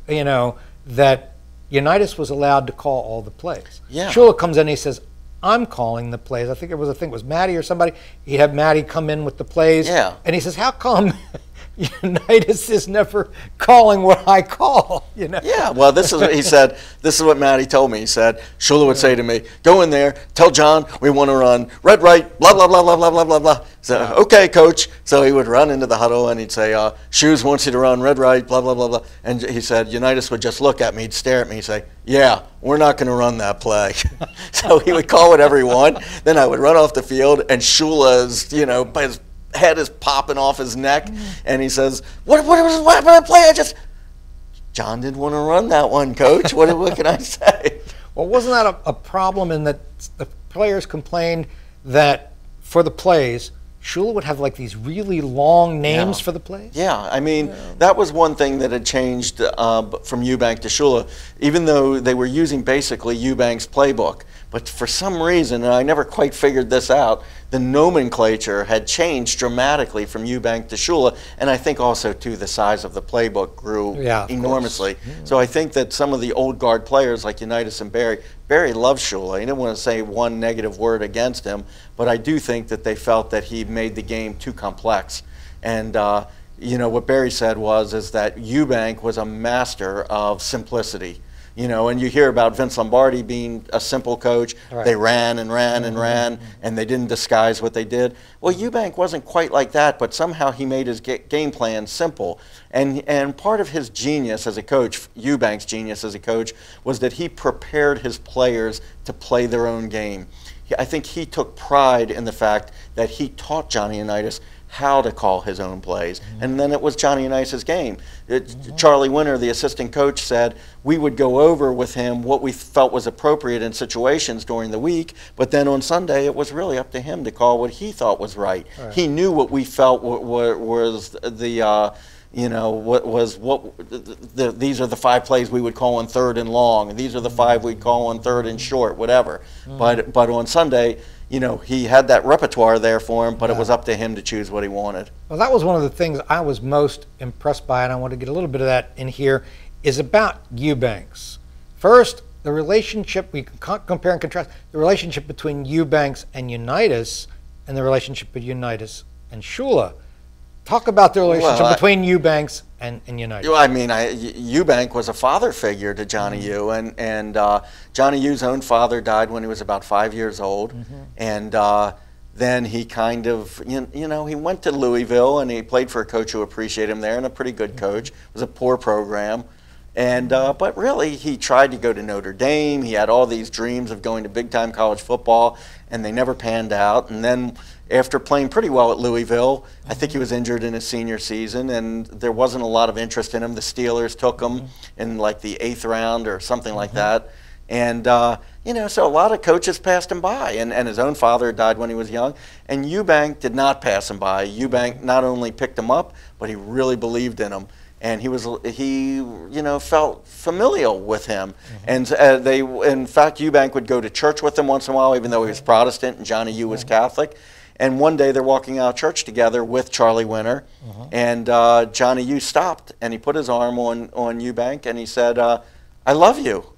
And I said to Charlie, I said, well, what did Johnny U mean when he said that to him? I said, did he see Weeb as a father figure? And Charlie said to me, Weeb was a father figure to many men, he said. And clearly he was to Unitas. Well, you can see that difference right there between him and Shula. Shula was not a father figure to well, his players. Let me just say, too, like all the photography of Unitas and Eubank, they're facing each other. It's warm. It's collegial. Eubank normally would have an arm on Johnny U's shoulder, and they're kind of looking at one another, conferring with one another. Then you get to the photos of Johnny U and Shula. I mean, Johnny U famously had that brush cut, but you could almost feel those hairs standing on end when Shula was in his presence. He was shoving himself into the huddle to listen into the play calling at practice and things like that, and you could see it was a totally different thing. I would say the one man was a father figure to him, and the other one was like a brother he couldn't stand. Yeah, well, I mean, part of it is even here the photo on the cover. Look, he's hands on hips while he's talking to the coach. Well, you could see, right, and on so many of the photos, you could feel that tension. There were very few lighthearted photos between them, almost none where they're smiling or laughing. And I think another thing, to me, it brings up is Eubanks and, in a sense, having the two eras there in Super Bowl III, he coaches against Shula. Right. So you see the two styles of coaching in that game, and, you know, Eubanks, Namath, and the Jets take it to the Colts. Look, Don Shula could easily be one of the 2 or 3 greatest coaches who ever lived. He was thoroughly outcoached in Super Bowl III, and a lot of the players told me that. And Eubank, I mean, part of what's so interesting is that Namath called all of his own plays in Super Bowl III. So Eubank not only found and developed Unitas and taught him how to be the best play caller in football, he found and tutored and developed Namath and taught him to be the best play caller in football. And that was really the difference there, I think. You talked to Joe Namath, didn't you? I did. I interviewed Did Joe he Namath talk about Eubank? Yeah, he loved him. He loved him? Loved him, yeah. I mean, not only did he love him as his own coach, but he had really idolized Eubank as a child. Growing up in Western Pennsylvania, the Colts were his team because Jim Mutchler, a great Colts tight end, was from Beaver Falls, just like Joe was. Okay. And then Johnny U was from Western Pennsylvania, from Pittsburgh, and that was Joe's hero growing up. So he loved the Colts, believe it or not, even though he would later crush them and destroy them. Right. Well, I wanted to bring that up because I think, at least today, because memories fade, that Eubank really should be considered one of the great coaches of that transitional period of the NFL. In my opinion, he's the greatest coach that ever lived. Really? Yeah. More than Lombardi, more than Shula, because Shula says he's the greatest because I said the matchups or the record during that era, he had 1 percentage point better win percentage than Lombardi. Yeah. Well, even though most of the big games, the Packers beat the Colts. Yeah. Well, I mean, there's no doubt that Lombardi was a great coach, but Lombardi's fame primarily comes from his experience at Green Bay, and he walked into almost an entirely intact team with something like 11 Hall of Famers on the roster. Right. Now, they were horrible before he got there, and he did develop them, but they were great talents. Right. And they were assembled by a brilliant man named Jack Vainisi, and who died very young. He had a heart problem. But he was a young kid. He had grown up in Chicago as a friend of the Hallis family, and he knew he was brilliant. He was a brilliant evaluator of talent. Whereas when Eubank came to the Colts, they literally had nothing. They were bankrupt both in financially and talent-wise, and the Jets were the absolute worst franchise in all of professional football when he got there. And he built them both into world champions. Now, I think another thing there was, we don't know, is that Lombardi dies after only coaching 1 year with the Redskins. Right. Could he have done something with the Redskins? That would have helped his legacy, I believe. Yeah. I mean, I think he could have. I mean, he was a fantastic coach. He improved them dramatically when he showed up. and probably had he lived, they probably would have become a first-ranked team. Yeah. But I do think in the case of Eubank, in finding and developing those two great quarterbacks, he put together teams that were just filled with layers and layers of talent on the field. He taught tons of great assistant coaches and front office people. I mean, think about this. Weeb Eubank, he won 3 world championships. It's a lot. Not only did he win 3, but here are some of the coaches he defeated to win those 3. These were either the head coaches or the assistant coaches he faced in those 3 championship games. Lombardi, Tom Landry, Chuck Knoll, Shula, Don McCafferty. Yeah. You know, but Allie Sherman, I believe, was, he was offensive coordinator of the Giants in '59. I mean, these are all great coaches who were coaches of the year. I think between them, they had won 14 world championships, and Eubank beat them all three times. But I think the other part to look at is that a lot of the people who worked under him, assistant coaches, went on to become head coaches of football And teams. good ones. Wasn't even Tom Landry one of his assistants, I think? No, Tom Landry was someone he coached against. But you're talking about Eubank? Yeah. No, I mean, some of them some of his assistants would have included Chuck Knox, who else? Don McCafferty, of course. Right. Yeah. Charlie Winter went on to become a head coach. Yeah, I mean, I can't. You know, I know, but there's a lot of them. I'm just saying that's also a mark of somebody. Right. Yeah. Developing coaches, developing players, developing quarterbacks. And the only thing I can say now, I think when I look at John Harbaugh and the people who have been his assistants in the last 11 years that have gone on to be head coaches of teams too. I actually think Coach Billick probably produced more good assistant coaches than Coach Harbaugh has. Yeah, okay. And you know, probably in the final analysis, I think this may be Coach Harbaugh's last year. I hope not, but it may be. Yeah. And I think that Coach Harbaugh and Coach Billick are going to have very similar legacies. They each won 1 Super Bowl most likely, and they each had good assistants and good records. I think, you know, in the end, they were pretty similar coaches. And I think somehow, though, wasn't Belichick have something to do with the Colts organization too? Or Belichick was, it was after the Shula era, but I think it was when Ted Marchibroda was the head coach, and Belichick had his first assistant coaching job was with Baltimore, with the Colts, and he was from Annapolis. And now he's considered one of the greatest coaches. Oh, yeah. I mean, I think a lot of people consider him to be the greatest coach, but of course his legacy is somewhat tainted by the scandals of the cheating scandals that were attached to him. How about the Heffenflute of football, right? Yeah. But now again, the next phase I want to get into, because we could go all night, but we won't, is NFL then and now, as far as the game and the players. Why don't you talk about what it was like then as compared to now? Well, it was a brutal game, and I do think in a lot of ways a better game, even though it was more brutal. Mm-hmm.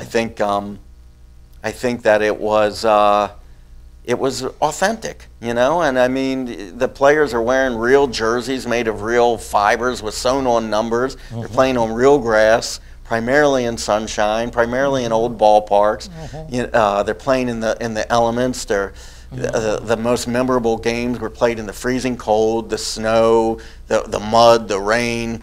The players were pushed to limits that no human being should be, but it was part of what was so compelling about the game, especially the quarterbacks. I mean, the one famous game from, I think it was 1962, and the Bears came in. Doug Atkinson ran past Jim Parker, and he got to Unitas and smashed him so hard that his forehead was cut, his nose was split at the bridge, blood was coming out of both nostrils, and his lip was cut. Mm-hmm. The referee came in to remove him from the game. He refused to leave. One of the Colt coaches came in to remove him. He refused to leave. He expelled everybody from his huddle. Parker apologized to him. One of the Colt linemen scooped up a handful of mud and shoved it into his nostrils to stop the bleeding. Parker said, I was sitting there watching the blood streaming from his nose, the blood and the mud from his nose into his mouth, and I was sickened by the sight of it. I almost wanted to vomit right there. I felt terrible. We go in the huddle, and he said, Johnny U looks at me and he says, don't worry about it, baby. We're going to get him next time. So no time's left on the clock. He calls a play to Lenny Moore in the end zone. He goes back. I think the defensive back was a Hall of Famer or near Hall of Famer, R.C. Owens.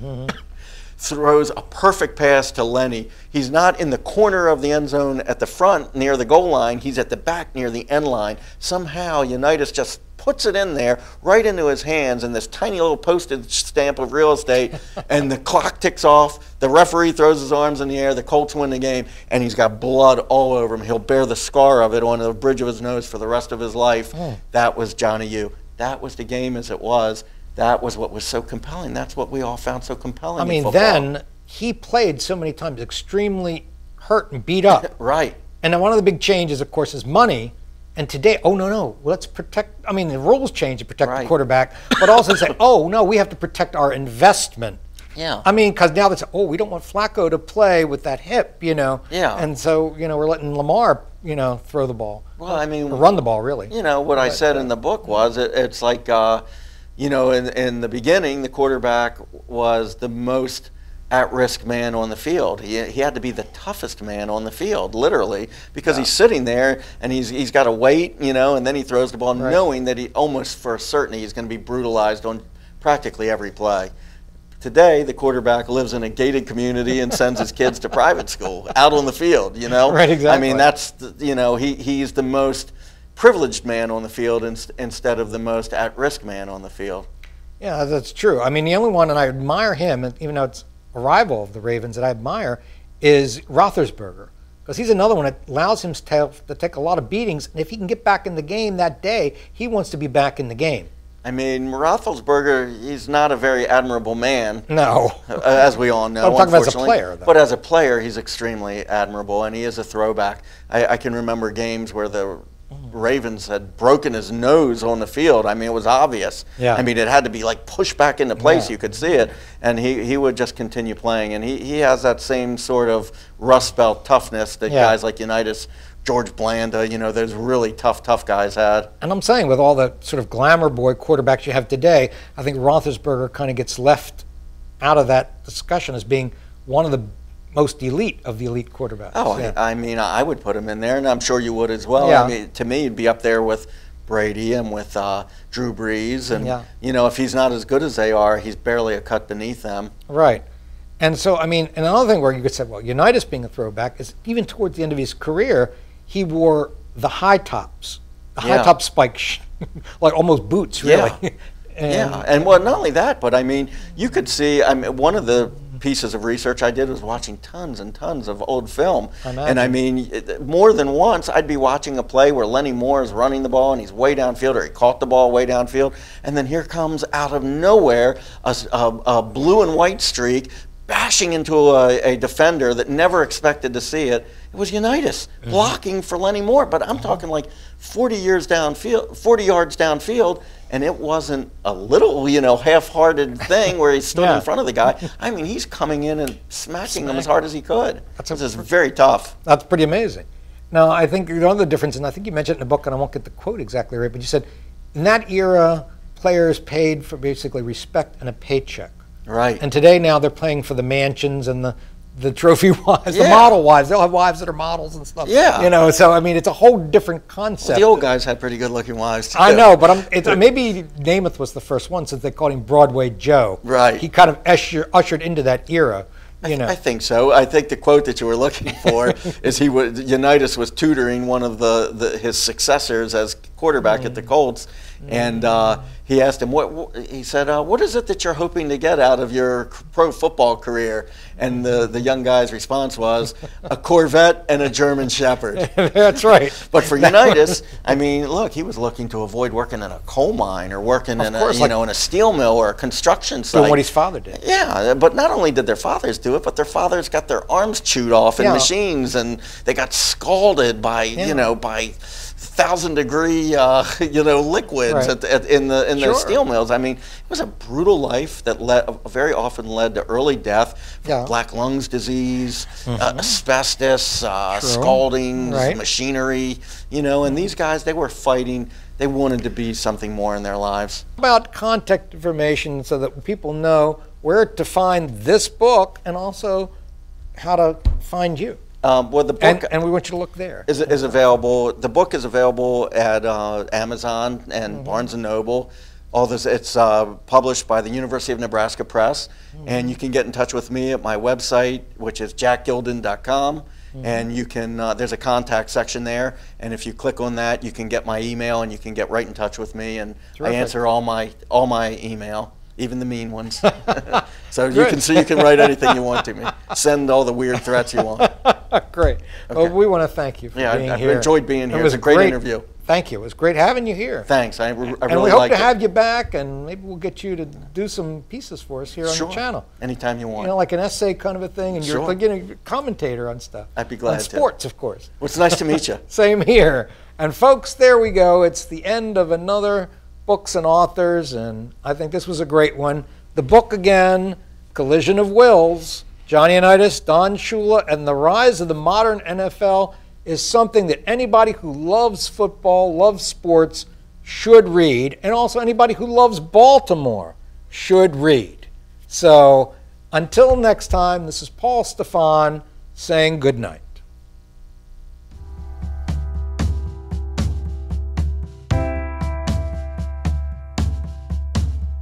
You're watching Books and Authors on TV Free Baltimore.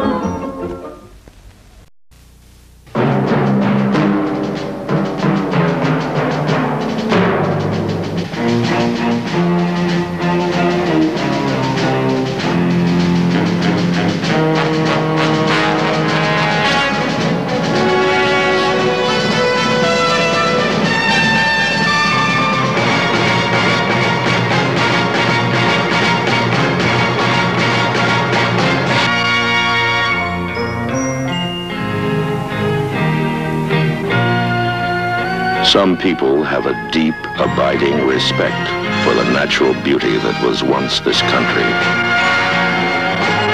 And some people don't. People start pollution. People can stop it.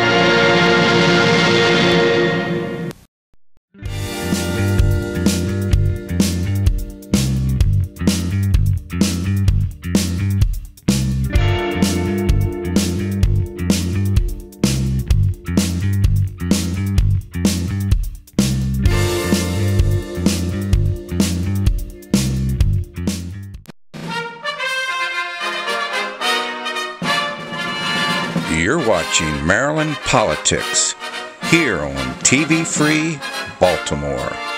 Hello, this is Paul Stefan, and welcome to another chapter here in Maryland Politics.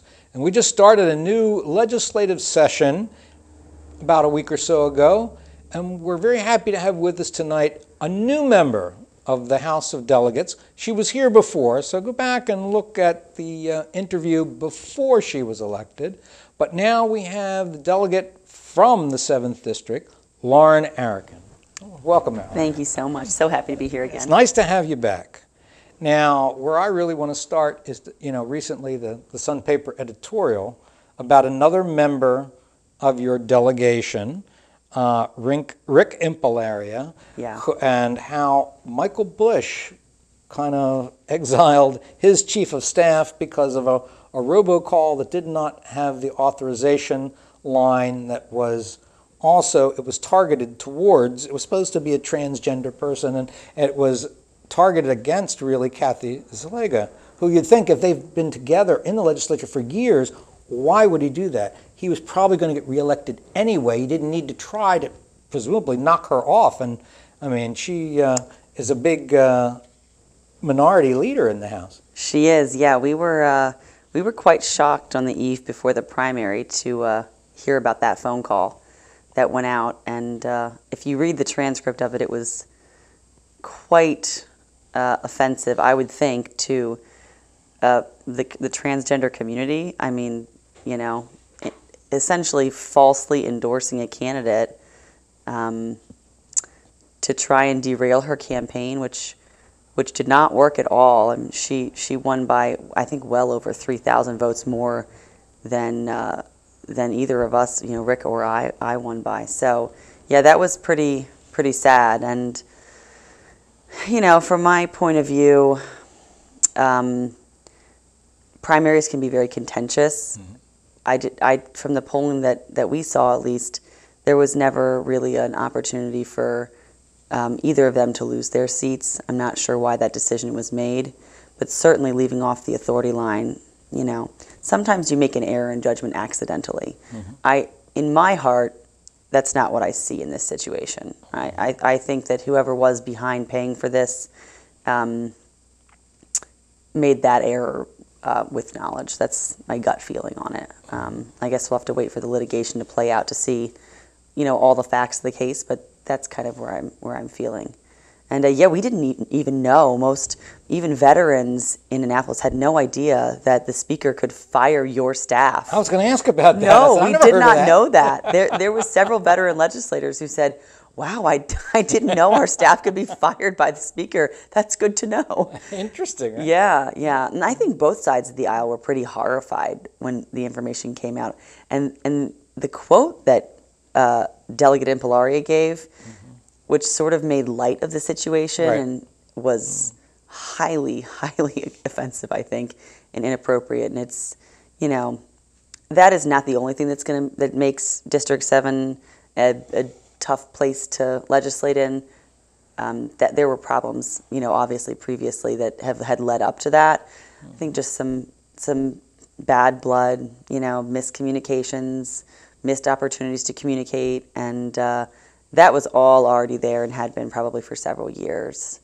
Now, the Sun paper was very careful to say they don't know whether Impalaria should be implicated or was he behind it or not, or whether it was all the doings of his chief of staff. Right. But they did also then dig up things. I think it went back to DUIs and things from, high school on up, and other things where he got slaps on the wrist because of who he was. Right. That seemed like, of course, they put the Sun papers, I think, believe slant there. That that this guy is. Yeah, let's not pretend they don't have a slant. That they definitely this guy do. is, not the best person that should be representing the voters of District 7. Yeah, we were pretty shocked. I think we knew that there was going to be an article that came out. There always is. We thought it was going to be something a little different than what actually came out, which was like a referendum on him and a demand to do better next time, District 7. So that was shocking, and I don't think any of us knew that was the way they were going to go with it. But yeah, it's a shame. It's a shame because I always say, he makes pretty good votes. When I see his votes come out, I think, yeah, that's a great vote on that. He saw something he sees things in bills that other people sometimes miss, but he doesn't always tell anybody else about what he's seen. Oh. So, in politics, it's about building relationships, and if you don't communicate with your colleagues about what you've discovered, then it's almost like you're setting them up to fall. And I think that kind of mentality will eventually pile up and will bite you and might hurt your career. And I feel like that's probably a lot of what happened with this situation. When you talk about it, I didn't know there'd be any kind of legal ramifications, because you're talking about possible indictments. I mean, is there a chance that they'll start investigating Impalaria in this particular instance? We're waiting to see. I don't know. I mean, the filings from the state thus far said that he did know in advance about the call, but the crime really was failing to put the authority line on there. So maybe through further investigation, there will be a money trail that shows up. I don't know. I have not heard any information about who the person is that paid for it. Or where that money came from. So we're just going to have to wait and see on that one. But it's certainly something I'm following pretty closely. It's tough to, I would say, again, for your delegation to be living under sort of a cloud to say, what if he gets implicated? What if he gets indicted? What if then he gets censured and removed from the delegation? You're right. I know. And in that scenario, our central committee, our Hartford and Baltimore counties central committee would have to agree on a replacement. Which is very similar to what happened with Senator Wayne Norman's passing. In the Cecil County and the Hartford County Central Committees had to agree on the replacement for that. Now, are they the decider, or do they say this is who we would like, and then they give that to Governor Hogan? I think that's what they do. Actually, you're right. I think Governor Hogan has the final yes or no. But yeah, they pick the candidate and put that candidate forward. And would that typically be, let's say, whoever finished fourth in the voting or something in the general? Or? No, I don't think there's any. There's no formula. There's no formula. The Central Committee simply picks who they think is the best representative from the district. And then they have to communicate with, because ours is a split district between two counties, they have to communicate well with the Baltimore County Central Committee as well. Because half of our votes almost exactly come from each side. And I think there will have to be a good communication there. Okay. Well, unfortunately, I think, without going into this too much of our time, is to say that, it makes it tough for the three of you to work together, even if it's just under a cloud, or at least, for Kathy and Rick to work together, because you're being brought in as the new person. Yeah, the jam between the slices at this point. Right, yeah. I mean, District 7 was a little bit contentious already. There was sort of the dynamic duo of Rick and Pat and Kathy over here, and so it's just sort of the numbers have swapped sides. So now it's sort of Kathy and I, and Rick over here, and I'm not sure a lot has changed in terms of good communication. I think it's certainly deteriorated to a point where it's going to be really tough. But we do have other people that we communicate with that help with that aspect of it. So we have a Harford County delegation and a Baltimore County delegation. So, there are many people that we can sort of pull in as needed to help mitigate some of the issues that we're facing with trouble in paradise. Well, anyway, another thing is, because you are a brand new legislator, what are some of the impressions that you have of being a new person? Like you sort of said before we got on camera, what's the difference between being now not in the audience as a lobbyist, and now you are a delegate to say, I saw the legislators when I was a lobbyist, but now that I am one, what are the differences? What are even the surprises for you? Yeah, well, because I sort of understand the gravity of what I'm doing now, I think I feel a little bit in awe of it. So I was thinking today, sitting in my hearing room, we were sitting in the joint Senate hearing room listening to the new schedule that they're proposing for child support payments. And, this affects many people's lives in Maryland. And I was looking into the audience and I thought, to be in one of those seats right now, because this is a very serious situation that's going to be, and my colleagues have been working for years on making this new schedule everything that it should be. And I felt kind of a sadness when I looked at some of the data and felt, I feel like we could do better. And how will I articulate that to my peers who have been working on this for 4 and 5 years with a huge team of people and economists trying to make this better? And I thought, is this the best we can do? And how do I approach explaining that, what my concerns are about the outcomes of some of the research that was done? So that's the problem, is that being the new kid, you can say, they've been doing this for years, and I come in, and why should they listen to me now? They've been living with this for years. Right. Yeah, you have to really find your voice and find a way to communicate that's respectful. And, 14 out of the 20 members of my committee are new to the committee. Oh, wow. And many of them are freshmen. So not all of them. Some people have moved on, but there is huge turnover. We have a brand new chairman. Clippinger is the brand new chairman. He's a prosecutor from Anne Arundel County. Right. And Atterbury is the vice chair. She was a holdover from the last committee. And we should let people know it's the Judiciary Committee. This is the Judiciary Committee, It's an important committee. It's a very important committee. That's and why a lot of new faces. Yeah, so many new faces, and many of us are not attorneys. Right. There are a lot of attorneys, but I am not an attorney. My seatmate next to me is not an attorney, Watson, and Hartman is not an attorney. So we're sitting on the end and we're reading these bills thinking, they might need a layman's point of view on this issue. Or how about a mother's? Or a mother's, yeah, exactly. Of young kids. Yeah, like absolutely. Or somebody who has a husband who's a CPA. So you can look at it from the financial aspect. I look at everything from that financial aspect. Okay. I look at, every time I see a bill and somebody says, will you co-sponsor this? I say, where's the fiscal note? What will this do to the bottom line? You know? So they should have you on the budget committee. But. I know. Well, I specifically asked them not to do that because I would probably get bogged down with the all the details. It would be a problem. I think I would get just. You'd get into the decimal points. Yep. It would be stressful. So I said, judiciary, I'll offer a different perspective. Well, so that's part of the new impression. Again, when you're new to find your way, how do I find my voice? How do I make allies in the committee and maybe senior members? If I can't say it, I convince a senior member and he or she sort of speaks my point of view or my issue. Yeah, it's a delicate thing, especially as a Republican. Building alliances, right? Yeah, it's all about finding the most efficient way to communicate with people to get your point across so they understand what you're saying. Because I don't think that human beings have a lot of stark differences. I think that especially between the two parties, where we're lacking is our ability to communicate why we feel a certain way and where our thought process came from. You know, kind of a show your work scenario. Show your work. Where did you come from to think that this bill would actually be harmful instead of helpful? And so that's something that I'm going to do myself and that I'm hoping that I can help some of my colleagues who are also new figure out the best way to communicate their concerns so that the other side can hear them and understand them and respect them and understand where they're coming from. Well, isn't part of this particular legislature, isn't it like the most women in the legislature ever in Maryland? Yeah, on both sides we're talking.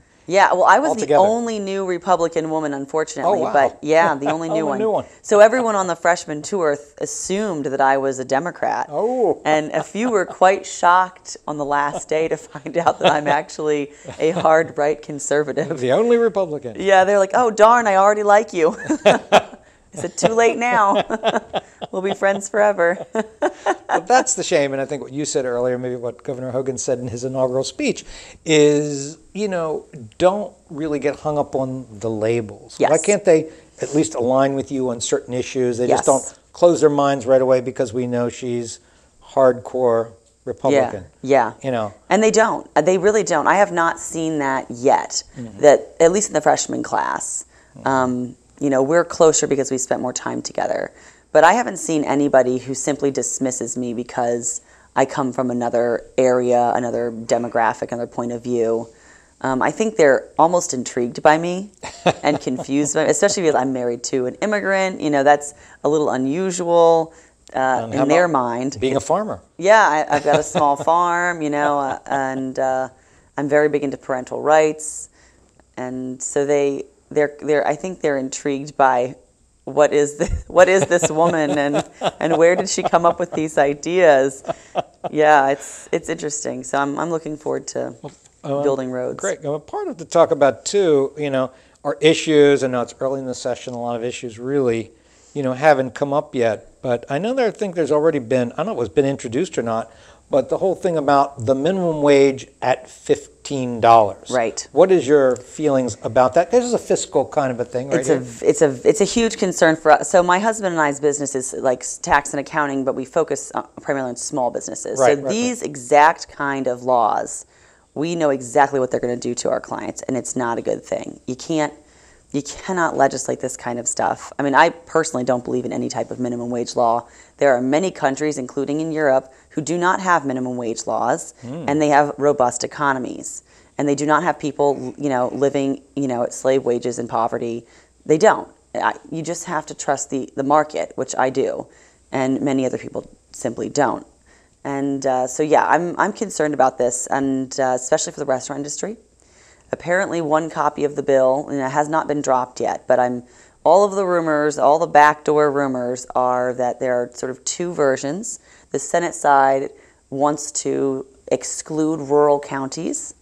That is undefined. I do not know what rural counties mean specifically. All right. I'm not sure if Hartford would be included in that. I suspect it may not because we are, you know, we have a lot of suburbia where we live, so I'm not sure that they would consider us rural. But and then on the other side would be $15 in sort of a step.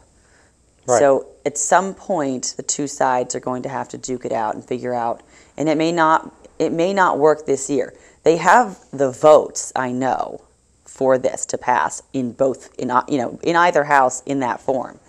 But whether or not we can come together, the House and the Senate, and figure out who's going to get what and how the final bill will actually look, that remains to be seen, and it may take more than one session to accomplish that goal of bringing the Senate and the House together. Right. So at least businesses will get another few years maybe of less lunacy before their businesses are killed by a $15 minimum wage. Well, I had heard that it was when they tried to pass it last session and it didn't pass. Yeah.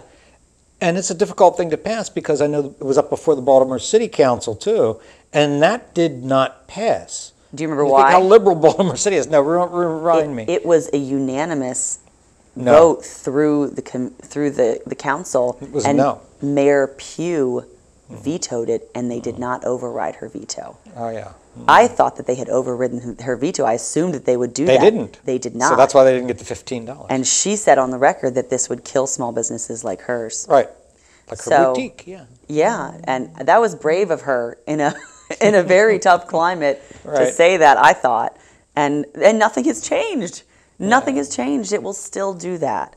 And small businesses, they say they will suffer the most, and we're talking it's mostly restaurant people, but also bars. Bars, absolutely. And where yeah. waitress and waiters have lived off tips for a long time. Yeah, Anyway. that in the House side, allegedly that piece will not be there anymore. There will be no server rate.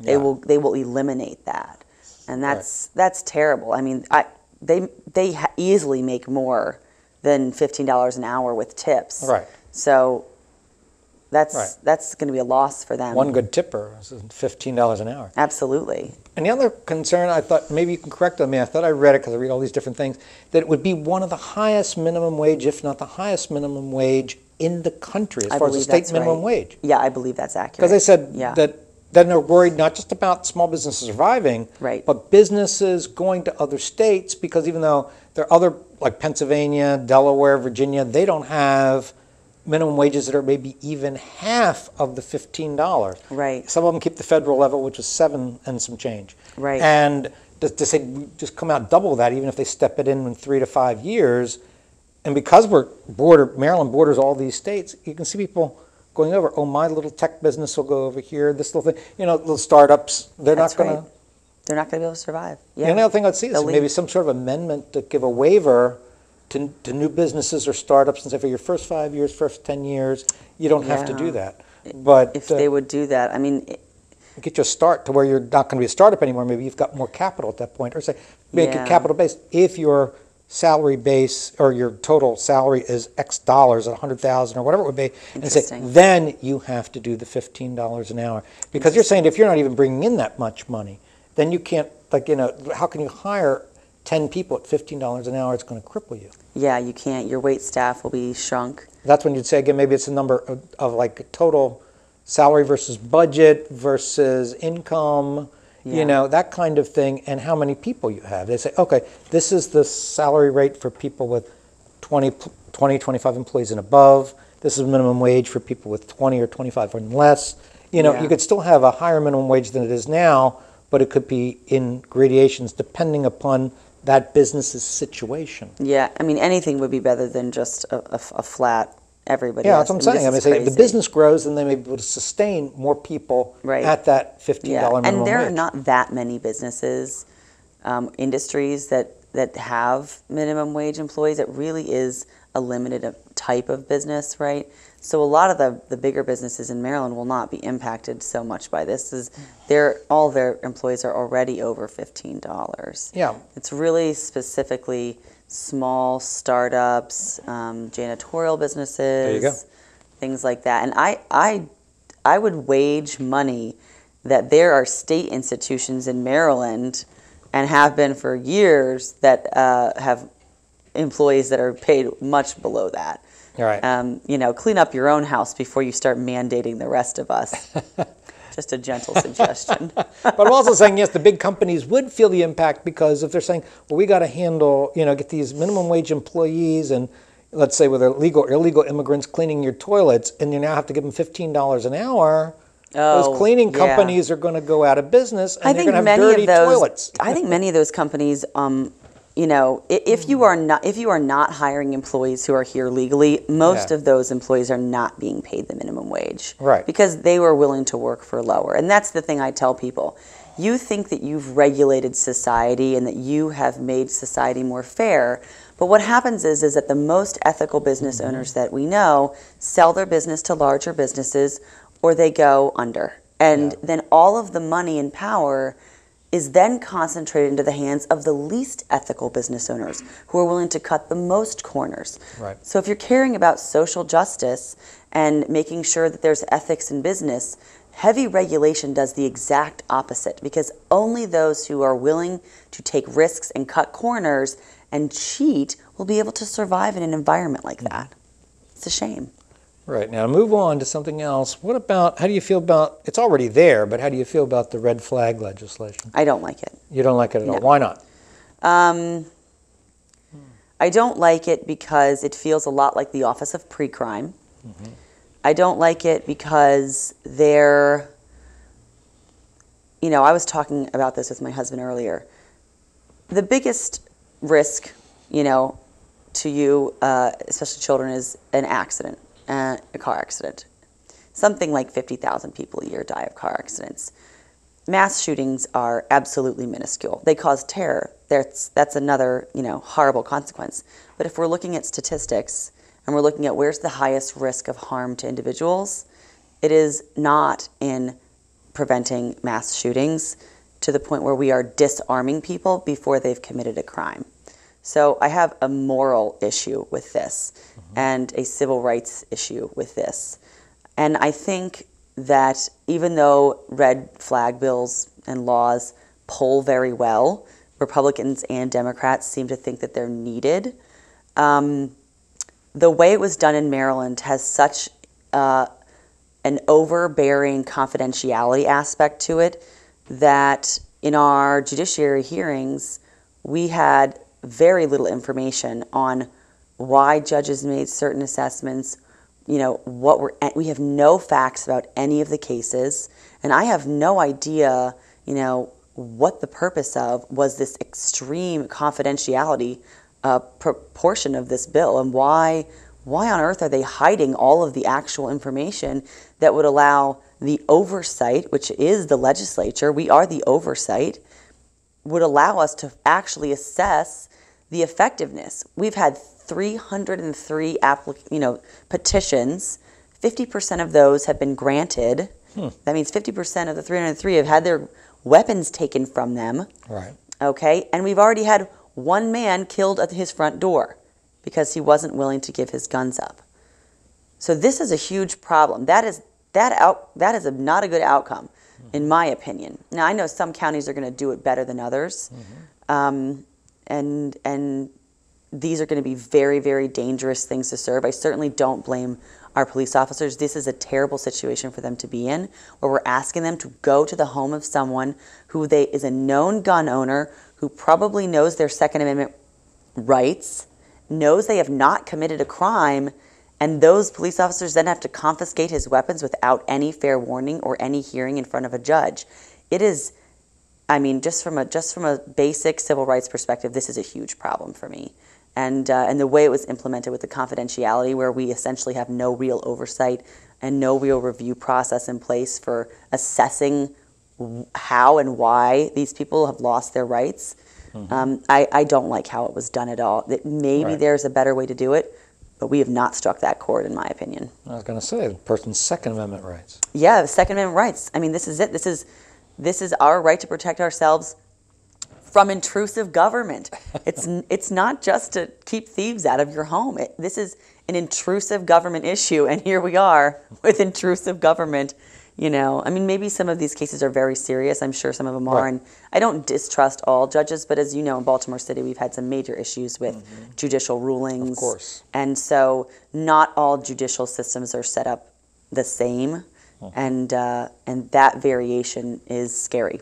Yeah, well, that example you bring up, you talk about Baltimore City, because I know you're representing Baltimore County and Hartford County. It was just in the news recently about this man that killed the man at the at the Fells Point bar, and he was released on bail. And they don't usually let a murderer get released on bail. And now I think whoever, some kind of political thing, I'm not sure how it's done, it said they want to find a way to revoke that bail and get him back in jail. I know. This is not the first time.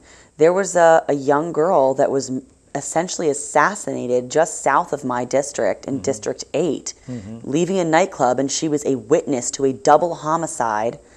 And literally the few days before, her name had been revealed to opposing counsel, then the criminal was let out on an ankle bracelet, and she was assassinated. Right. I mean, what is going on? So I actually ended up co-signing, and I do have a lot of respect for judges. I know it's a very difficult job, Right. and most of them are fabulous. Truly, every judge I've ever met, I've had a lot of respect for. Terrific. But Yes. I co-sponsored a bill that would make it so that on the Maryland judicial case search, when we search for a case number, we find the judge who made the ruling, because right now, apparently that is not the case. And it's our right to know who these judges are who are making these rulings. Right. Well, certainly another thing coming before your committee, and it's concern, for the state government, even though it's city crime, but there's been a lot of concern, and it's been talked about in the legislature already about Baltimore City crime, and it was just something recently in the news about the oversight for Baltimore City, and the man said that the police department is so corrupt, it's going to take more than 5 to 7 years to clean this mess up. Right. I was sitting in that hearing, and in the back room, both Republicans, Democrats alike were saying this may be a situation where they're not able to long-term get this done, because the funding that's going to be required, I mean, they gave us no funding estimate, but the city doesn't have the money. I can tell you right now, they don't have the money for the type of personnel changes that need to happen. And it's very scary, because Baltimore is like our center jewel, or it was. Right. And when it crumbles, every community that touches it is hurt by it. So we all have a vested interest in making sure that Baltimore is as safe as, it's a city, it's going to have problems no matter what. But we've gotten to a point where we are arresting our own officers for just gross misconduct. This is unacceptable in every sense of the word. We cannot have our police being criminals. So I'm not sure if I have a lot of faith that I'm looking forward to seeing what the next, this is new, right? It's only been in consent decree for a year. So we'll see what happens going down the road. But I'm not, the fiscal concept, the fiscal side of it is what concerns me. I'm not sure we can afford, or they can afford, to take care of this situation on their own. This ends another edition of Maryland Politics. This is Paul Stefan, and I'm saying good evening.